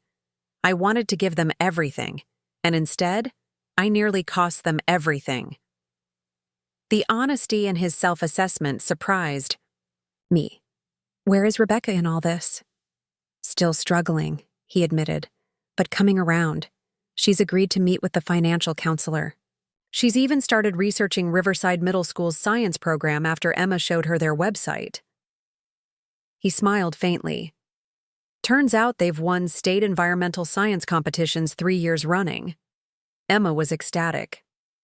And the country club membership, the luxury car leases? Jason grimaced. Those conversations are ongoing. Rebecca's agreed to give up the country club, but she's fighting to keep her car. Baby steps, I suppose. I nodded, appreciating his candor. So what's next? We need to address the most urgent issues first, he said, slipping into the practical problem-solving mode that had probably served him well in business before over-ambition led him astray. Emma's school tuition deadline is today. The mortgage, or rent-to-own payment, is due Monday, and we've got credit card minimum payments scattered throughout the month. I'll have my attorney prepare the necessary documents for the restructured housing agreement, I told him. As for the educational trust, I can expedite that through my financial advisor, but it may take a couple of weeks to formalize. In the meantime, I can advance the tuition payment directly. Jason looked uncomfortable. That's very generous. How can we be sure we're not just falling into the same pattern of dependency? The difference, I explained, is that this time, we're establishing clear structures with proper oversight. This isn't me writing blank checks. It's creating sustainable systems that benefit the children while encouraging financial responsibility from you and Rebecca. He seemed to accept this distinction. Thank you, Eleanor, for everything, including not giving up on us despite how we've treated you. His gratitude appeared genuine, but I remained cautiously optimistic. Words were easy. Sustained change was harder. I should thank you as well, I said, for being willing to face difficult truths and make necessary changes. That takes courage. After Jason left, I immediately called Thomas, my financial advisor, to set the promised mechanisms in motion. Within hours, Emma's tuition payment had been arranged, and the paperwork for both the educational trust and the restructured housing agreement was being prepared. That evening, a text arrived from Rebecca, the first direct communication she'd initiated since our family meeting. Mom, is your invitation for Sunday dinner still open? We'd like to come. I replied immediately, of course, 5 p.m. as usual. Sunday arrived bright and clear, a perfect early autumn day with crisp air and golden light filtering through the changing leaves. I prepared a simple meal, roast chicken, mashed potatoes, green beans, and apple pie for dessert. Comfort food that reminded me of the family dinners we'd had when Rebecca was growing up. They arrived on time, all 4 of them, with fewer signs of tension than I'd seen in months. Rebecca carried a bouquet of mixed fall flowers, which she handed to me somewhat stiffly. These are lovely, I said, genuinely touched by the gesture. Emma helped pick them out, she replied. She said you once mentioned liking dahlias.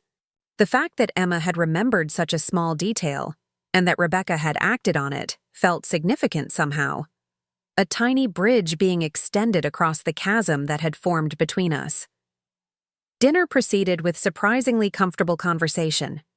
Liam chatted excitedly about a new friend he'd made at school who lived just 2 blocks from their house. His mom says I can come over to play any time, he explained. They have a treehouse. That sounds wonderful, I said, smiling at his enthusiasm. Maybe you could invite him to your house sometime too. That's actually something we wanted to discuss, Jason interjected, glancing at Rebecca. We've been talking about making some changes to the house, not just cosmetic renovations, but rethinking how we use the space. Rebecca nodded. The formal dining room that we never use, the media room that's basically just for show. They're wasted space. We're thinking of converting the dining room into a study area for the kids, and turning the media room into something more practical. Like what? I asked, curious about this unexpected development. A playroom for Liam, she said. And maybe a small science workspace for Emma. She needs somewhere to store her collections and work on projects. Emma looked up from her plate, eyes wide with surprise. Really? You mean it? Really? Rebecca confirmed, a hint of a smile touching her lips. We can start planning it next weekend if you'd like. This practical acknowledgement of the children's actual interests rather than Rebecca's aspirations for them marked a significant shift in her approach. I caught Jason's eye across the table, and he gave me a subtle nod of confirmation. Yes, this change was real. After dinner, while the children helped clear the table, Rebecca asked if we could speak privately. We stepped out onto the back porch, where the evening air had turned cool enough to require sweaters. "I owe you an apology," she began, her voice uncharacteristically hesitant. "Several apologies, actually." I waited, giving her space to continue at her own pace. "I've been difficult, ungrateful, dismissive of your feelings and your place in our family." She wrapped her sweater more tightly around herself. "When you revealed your financial situation, I felt betrayed somehow, like you'd been keeping secrets. But the truth is, I never bothered to ask. I just assumed." "We all make assumptions," I said neutrally. "Mine were particularly self-serving," she admitted. "I saw what I wanted to see. A mother with limited means who could be easily dismissed when inconvenient but called upon when needed." She looked at me directly. "I'm embarrassed by how I've behaved." The raw honesty of her words caught me off guard. This wasn't the carefully calculated contrition I'd half expected, designed to secure my financial assistance. This felt like genuine self-reflection. "What changed?" I asked. Rebecca was quiet for a moment, gathering her thoughts. "Emma, mostly. Watching her these past few months, seeing how she lights up when she talks about her interests, how much more confident she is when she feels heard. It made me realize what I've been doing to her is exactly what my mother did to me." This was an unexpected direction. Rebecca rarely spoke about her relationship with her own mother. "In what way?" "My mother had very specific ideas about who I should be, how I should behave, what would make me successful in her eyes. Nothing I did on my own initiative was ever valued." She shook her head. "I promised myself I'd never be that kind of mother, but somehow I've become exactly that, imposing my vision on Emma without considering who she actually is." "Recognition is the first step toward change," I offered. "I hope so." She looked out over the darkening yard. The financial situation forced us to really look at our priorities. Jason and I spent hours going through our expenses, asking ourselves what actually matters to us, what brings real joy versus what just looks impressive to others. She laughed softly, though there was little humor in it. It was illuminating. "In what way?" "We discovered we've been spending thousands every month on things neither of us particularly enjoys. The country club where we barely go. The luxury cars we drive only to impress people we don't even like. The endless cycle of designer clothes that sit in closets with tags still attached." She shook her head. "Meanwhile, the things that actually make us happy as a family, game nights, weekend hikes, cooking together, cost almost nothing." This level of insight suggested their conversations had gone deeper than just practical financial planning. That's a powerful realization. "It is," she agreed, "and a humbling one." She turned to face me fully. "I'm not saying everything is magically fixed. I still struggle with what others will think. I still worry about status and perception, more than I should. But I'm trying to be honest with myself about it now, instead of just reacting on autopilot." "That's all any of us can do," I said. "Recognize our patterns and work to change them.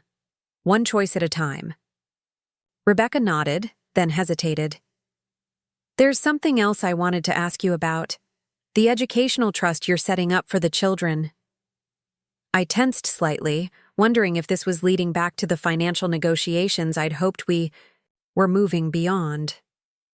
"Yes?" "I was wondering if we could build in some flexibility," she said, surprising me again.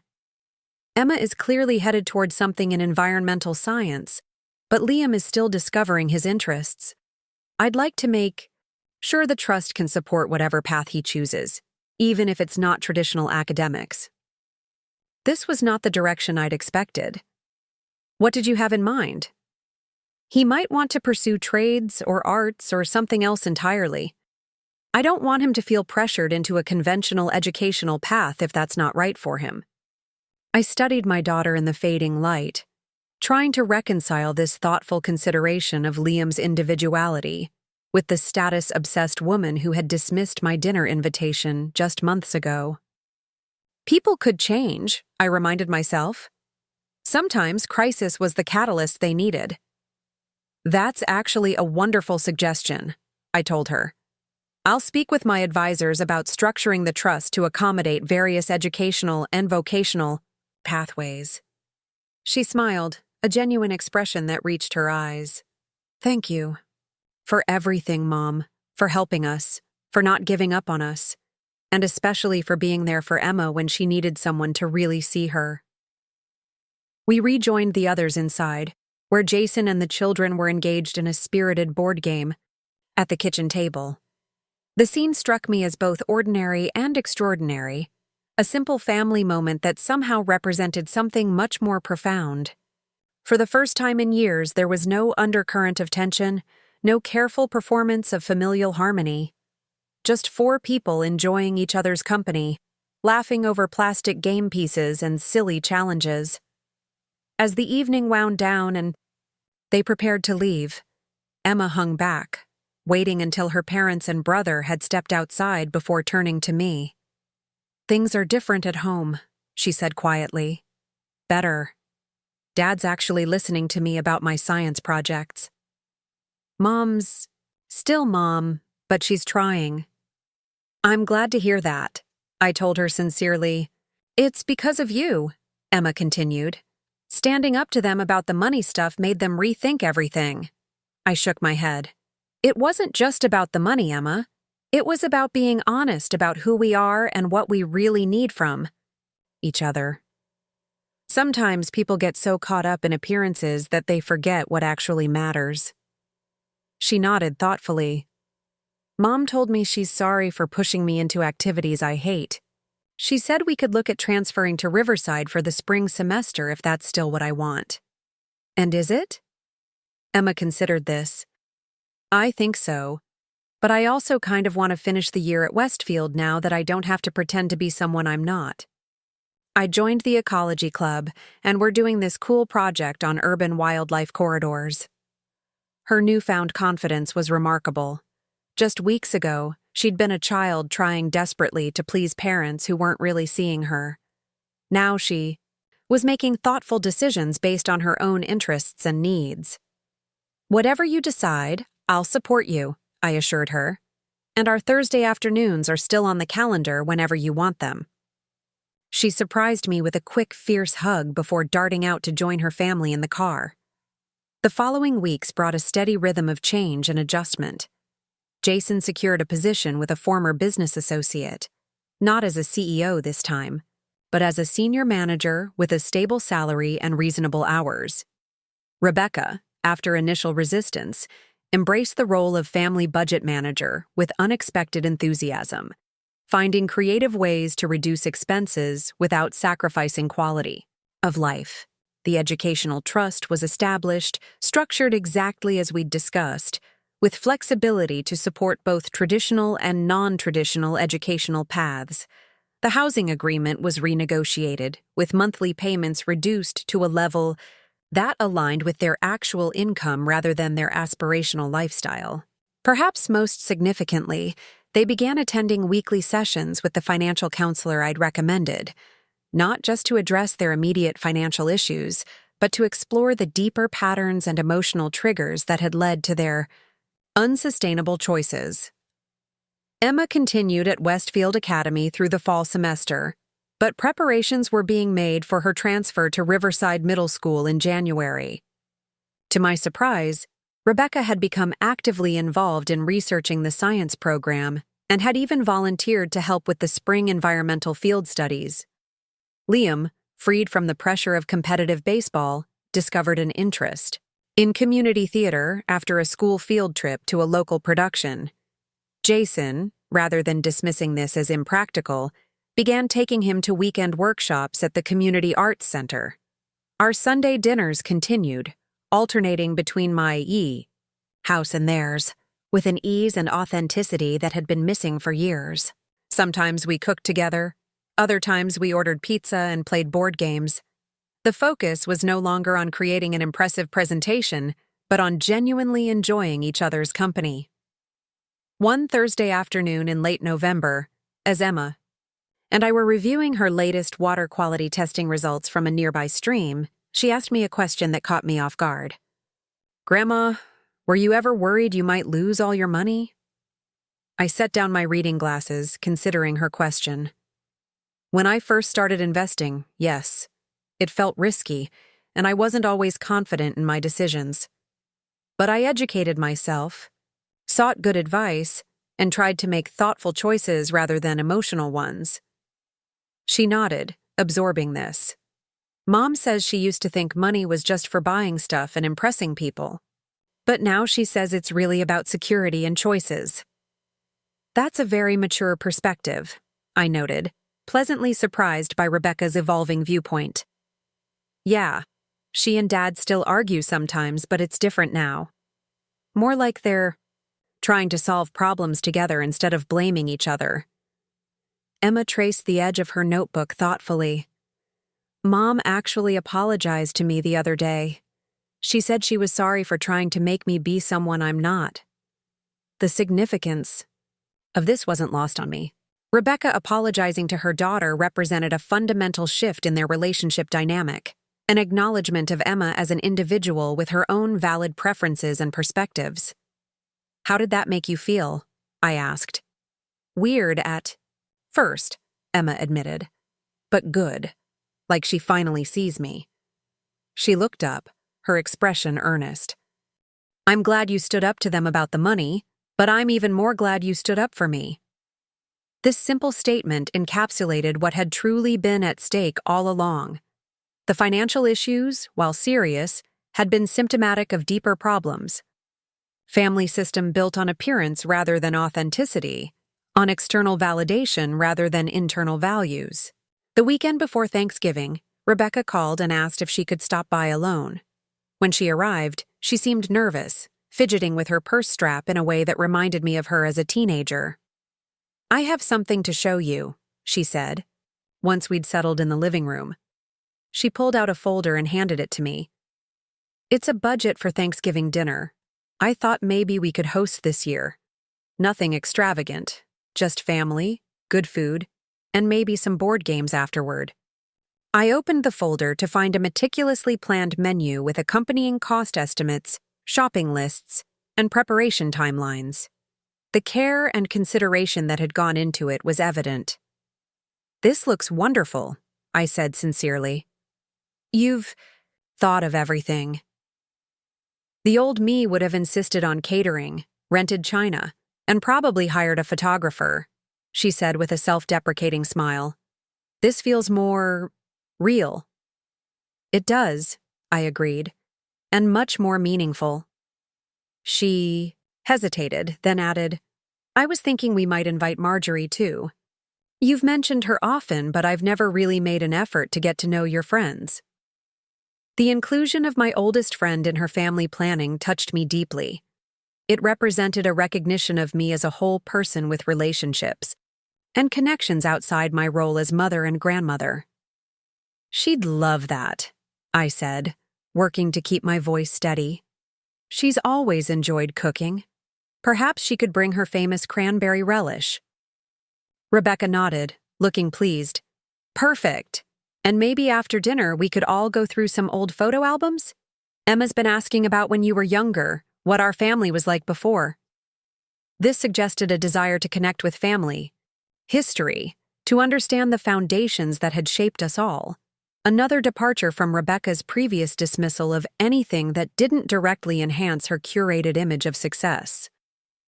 As she continued outlining her ideas for the holiday, I found myself reflecting on the extraordinary journey we'd taken over the past several months. What had begun as a painful confrontation about money and respect had evolved into something far more profound, a recalibration of values, a rediscovery of authentic connection, a rekindling of family bonds based on truth rather than pretense. The financial revelation that had prompted this transformation, my disclosure of property ownership and investments, had been necessary but insufficient on its own. The real change had come from the conversations that followed, the hard truths acknowledged, the painful patterns disrupted. Rebecca was still talking, animated now as she described the pumpkin pie recipe she wanted to try, when Emma texted me. "Dad says to tell you we're thinking of scaling back Christmas this year. Fewer presents, more experiences, maybe a family trip to the science museum instead of more stuff. Isn't that awesome?" I smiled as I read the message, then returned my attention to Rebecca, who was now discussing place settings with an enthusiasm I hadn't seen her direct toward anything so ordinary in years. "That sounds perfect," I told her, responding both to her table planning and to the larger transformation her family was undergoing. Absolutely perfect. The Sunday before Thanksgiving, we gathered at my house for our regular dinner. As we sat around the table, Jason raised his glass in an impromptu toast. "To family," he said simply. The real thing, not the picture-perfect version. We all raised our glasses, even the children with their apple juice, and repeated, "To family." In that moment, looking at these people who had journeyed from estrangement to reconnection, from superficiality to authenticity, I felt a profound sense of gratitude. The path hadn't been easy or straightforward.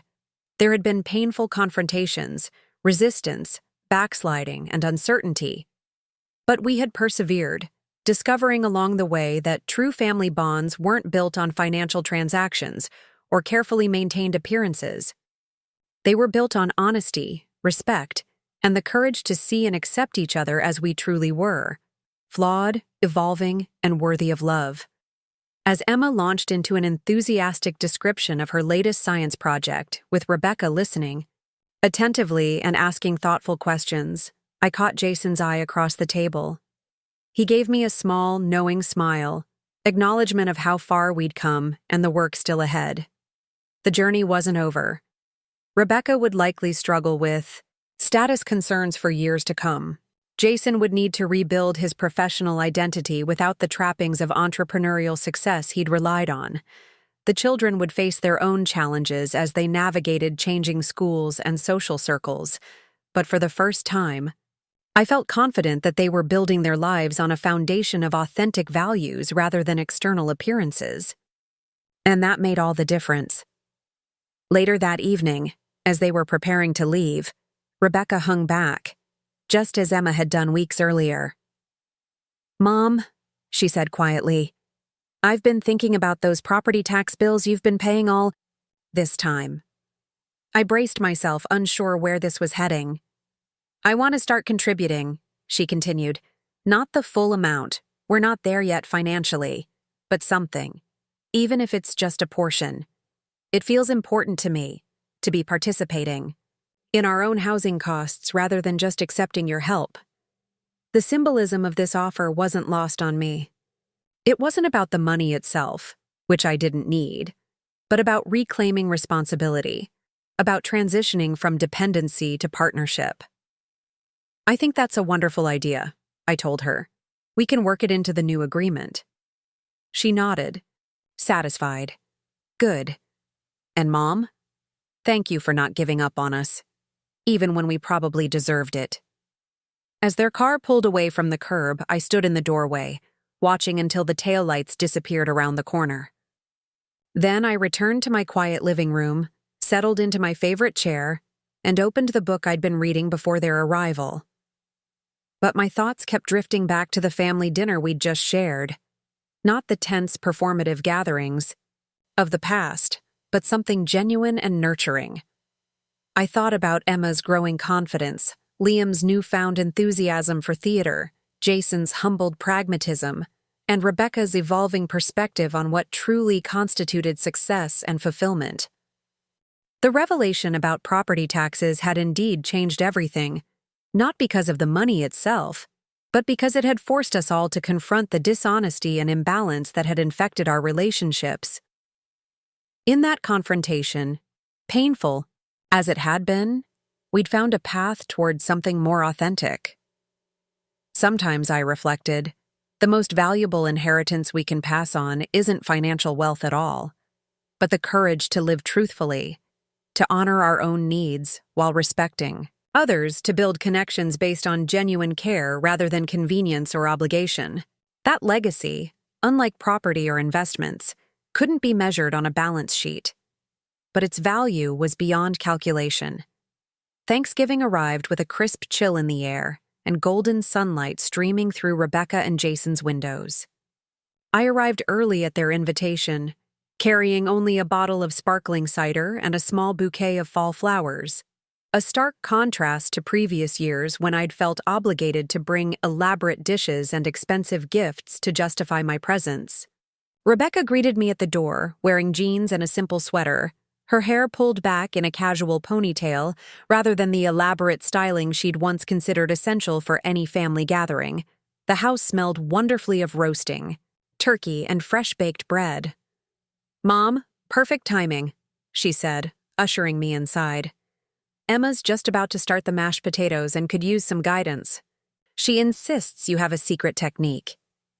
I smiled, recalling a conversation from one of our Thursday afternoons. Just a touch of sour cream and plenty of butter. Nothing revolutionary. The kitchen was a hub of organized chaos. Emma at the counter peeling potatoes, Liam carefully arranging rolls in a basket, Jason managing multiple pots on the stove. No catering staff, no rented serving pieces, no artificial floral arrangements imported from exclusive boutiques, just a family preparing a meal together. "Grandma," Emma called out, waving a potato peeler in greeting. "Come show me how to make them fluffy like yours." As I joined her at the counter, I couldn't help but notice the changes throughout the house. The formal dining room had indeed been transformed into a study area, with two simple desks facing the windows and bookshelves, lining the walls. The pretentious art pieces that had once dominated the space had been replaced by the children's framed artwork and science fair certificates. The kitchen itself felt different too. The expensive, barely used copper cookware had given way to practical, well-loved pots and pans. Refrigerator magnets held children's drawings and family schedules, rather than remaining a pristine stainless steel surface too perfect to mar with actual life. Marjorie arrived shortly after, bringing her famous cranberry relish and a warmth that immediately put everyone at ease. She'd been my steadfast friend through decades of life's ups and downs, and watching her integrate so naturally into this family gathering filled me with quiet joy. "Eleanor tells me you've been helping Emma with her science projects," Marjorie said to Rebecca as they arranged serving dishes on the counter. "Sounds fascinating." Rebecca nodded, a genuine smile lighting her face. "I've learned more about watershed ecosystems in the past month than I ever thought possible. Emma's enthusiasm is contagious. Mom's coming on our field trip to the nature preserve next week," Emma chimed in. "She's going to help document the migratory bird patterns." The casual way Emma stated this, as if Rebecca's involvement in her scientific interests was now simply expected rather than surprising, spoke volumes about how their relationship had evolved. Jason appeared in the doorway, wiping his hands on a dish towel. "Turkey's resting. Shall we move to the table?" What followed was perhaps the most relaxed, genuine family meal I could remember in decades. We passed dishes family style, complimented the cooks, and engaged in conversations that ranged from Liam's upcoming theater debut to Jason's new workplace challenges to Emma's science fair preparations. Rebecca, once so concerned with maintaining perfect appearances, laughed openly when she spilled gravy on the tablecloth. "Remember when I would have had a meltdown over this?" she asked, dabbing at the spill with a napkin. "Like the time you dropped red wine on my new cream-colored rug, Jason?" He groaned dramatically. "How could I forget? You didn't speak to me for 2 days." "I was insufferable," she admitted with remarkable self-awareness. So focused on things instead of people. After dinner, instead of rushing to clear the table and present a perfect dessert display as she might have once done, Rebecca suggested we all take a break before pie. "Let's go for a short walk around the neighborhood," she proposed. Work. Up an appetite for dessert. The November air was brisk but invigorating as we strolled along leaf-strewn sidewalks. I found myself walking between Emma and Liam, listening as they pointed out neighborhood landmarks with the unfiltered enthusiasm of children. "That's Mr. Wilson's house. He has the best Halloween decorations every year," Liam informed me, pointing to a modest ranch-style home with a meticulously maintained garden. "And that's where Zoe lives," Emma added, indicating another house a few doors down. "Her mom drives us to science club on Tuesdays." These casual references to neighbors and routines revealed a family becoming more integrated into their actual community rather than striving for acceptance in exclusive social circles. It was a subtle but significant shift. Rebecca and Jason walked ahead of us, heads bent in conversation, occasionally reaching for each other's hands in a gesture that seemed both natural and newly rediscovered. Marjorie fell into step beside me, giving me a knowing smile. "You did good, Eleanor," she said quietly. "This family has found its way back to what matters." "They did the hard work themselves," I replied. "I just created the conditions for change." "Sometimes that's the most important part," she observed, "knowing when to push and when to step back." When we returned to the house, rosy-cheeked from the cool air, Liam suggested looking at the family photos Rebecca had mentioned. Jason retrieved several albums from the hall closet. Some I recognized, others created before I'd been invited, back into their lives. We gathered in the living room, passing albums back and forth, laughing at outdated fashions and reminiscing about forgotten moments. Emma was particularly fascinated by pictures of Rebecca as a child. "Mom, you collected." "Bugs too," she exclaimed, pointing to a photo of 10-year-old Rebecca proudly displaying a homemade insect collection. "You never told me that." Rebecca looked slightly embarrassed. "I'd forgotten about that phase. My mother wasn't exactly supportive of it." "Is that why you discouraged my interest in science?" Emma asked with the directness only children can manage. Rebecca considered this thoughtfully. "Probably, at least partly. We sometimes repeat patterns without realizing it." She put her arm around Emma's shoulders. "I'm trying to do better." This simple acknowledgement of past mistakes and present efforts to change represented enormous growth. The Rebecca of 6 months ago would have deflected or changed the subject rather than admitting any parental imperfection. As the evening wound down, Jason brought out a board game that had us all laughing as we competed to build ridiculous fictional creatures with evolutionary advantages. The casual fun of it, no pretense, no status signaling, just genuine enjoyment of each other's company, felt like the most precious gift. When it was time for me to leave, Rebecca walked me to the door. "This was nice," she said simply. "Really nice." "It was," I agreed. "The best Thanksgiving I can remember in years."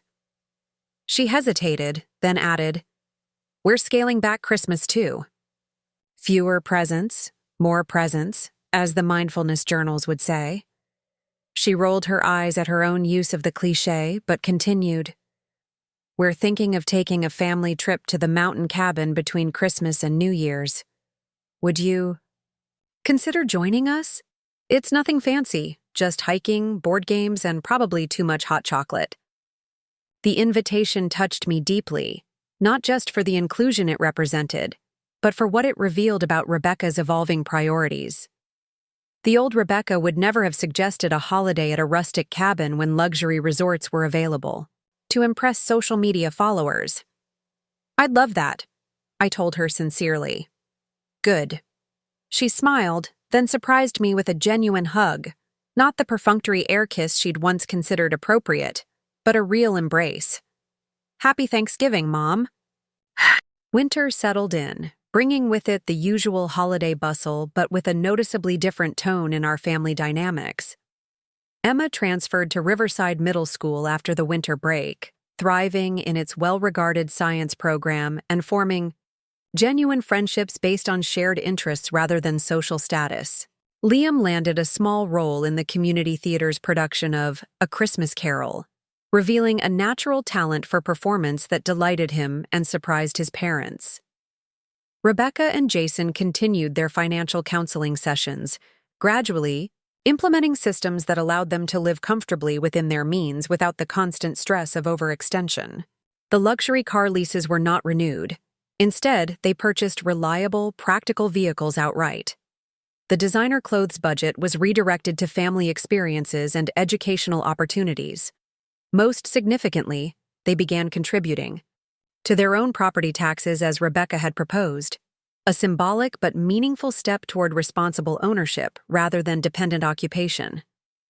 Our Sunday dinners continued, alternating between homes with an ease that made them feel less like obligations and more like genuine family gatherings. Occasionally, other guests joined us: Marjorie, Diana, and Zoe, colleagues from Jason's new workplace, teachers from the children's schools. The circle widened naturally as performative exclusivity gave way to authentic hospitality. The Christmas mountain cabin trip proved to be a revelation. For 5 days, we hiked snow-covered trails, played board games by the fireplace, and engaged in conversations that ranged from profound to silly. Without the pressure of maintaining appearances or impressing observers, each family member seemed to relax into their authentic selves. One evening, as Rebecca and I stood on the cabin's porch watching the children build snow forts in the yard below, she turned to me with unexpected solemnity. "I want to thank you," she said. "For what specifically?" I asked, curious about which aspect of our journey together she was referencing. "For the intervention about the property taxes," she replied. "As difficult as it was at the time, it forced us to confront realities we'd been avoiding for years." I nodded, acknowledging the truth in this. "It wasn't easy for any of us." "No," she agreed, "but necessary. We were living a life built on appearances rather than values, and it was making us all miserable, even though we couldn't admit it." She gestured toward Emma and Liam, now engaged in a good-natured snowball fight with Jason. They deserve better than what we were modeling, equating worth with wealth, status with success. "You're giving them that better model now," I observed. She smiled, a genuine expression that reached her eyes. "We're trying. Some days are easier than others. I still catch myself worrying about what others think more than I should." "Change isn't linear," I reminded her. "What matters is the direction, not the occasional detour." As winter gave way to spring, the changes in our family dynamics continued to deepen and solidify. Emma's environmental science team qualified for the state competition. Liam discovered a passion for storytelling that complemented his theatrical interests. Jason found unexpected satisfaction in his less prestigious but more stable role, particularly enjoying the regular hours that allowed him to coach Liam's community baseball team. Rebecca perhaps showed the most profound transformation. She began volunteering at a local community center, teaching financial literacy basics to single parents, sharing with gentle humor the lessons she'd learned from her own mistakes.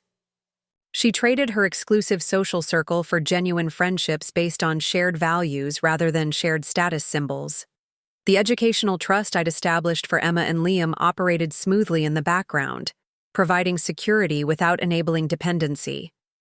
Their parents' evolving financial responsibility meant the trust could focus on enrichment opportunities rather than basic needs: special science camps for Emma, theater workshops for Liam, educational travel experiences for both. 1 year after the property tax revelation that had catalyzed so much change, I hosted a special dinner at my home. As we gathered around the table, Rebecca and Jason, Emma and Liam, Marjorie, Diana and Zoe, I proposed a toast. "To truth," I said simply, raising my glass, "and to the courage to face it, even when it's uncomfortable." Everyone raised their glasses in response, but it was Emma who added the perfect coda. And to family, the real kind, not the pretend kind. As laughter and conversation flowed around the table, I reflected on the journey we'd taken together. The revelation about property taxes had indeed changed everything, not because of the financial implications themselves, but because it had forced a reckoning with deeper truths about value, worth, authenticity, and connection. In exposing the financial reality, we had discovered something far more valuable than money: the capacity to see ourselves and each other clearly, to acknowledge our mistakes and limitations, to grow beyond artificial constraints, to build relationships based on truth rather than convenience or appearance. That, I realized, was the real inheritance I would leave my family. Not properties or investments or trusts, but the example of authenticity and the courage to stand in one's truth, even when doing so disrupts comfortable illusions. As dinner gave way to dessert and formal conversation evolved into casual interaction, I watched my family with quiet satisfaction. The healing wasn't perfect or complete. Real families never achieve that idealized state. But it was genuine and ongoing, a process of becoming rather than a fixed destination. And that, I decided, was more than enough. Up next, you've got 2 more standout stories right on your screen. If this one hit the mark, you won't want to pass these up. Just click and check them out.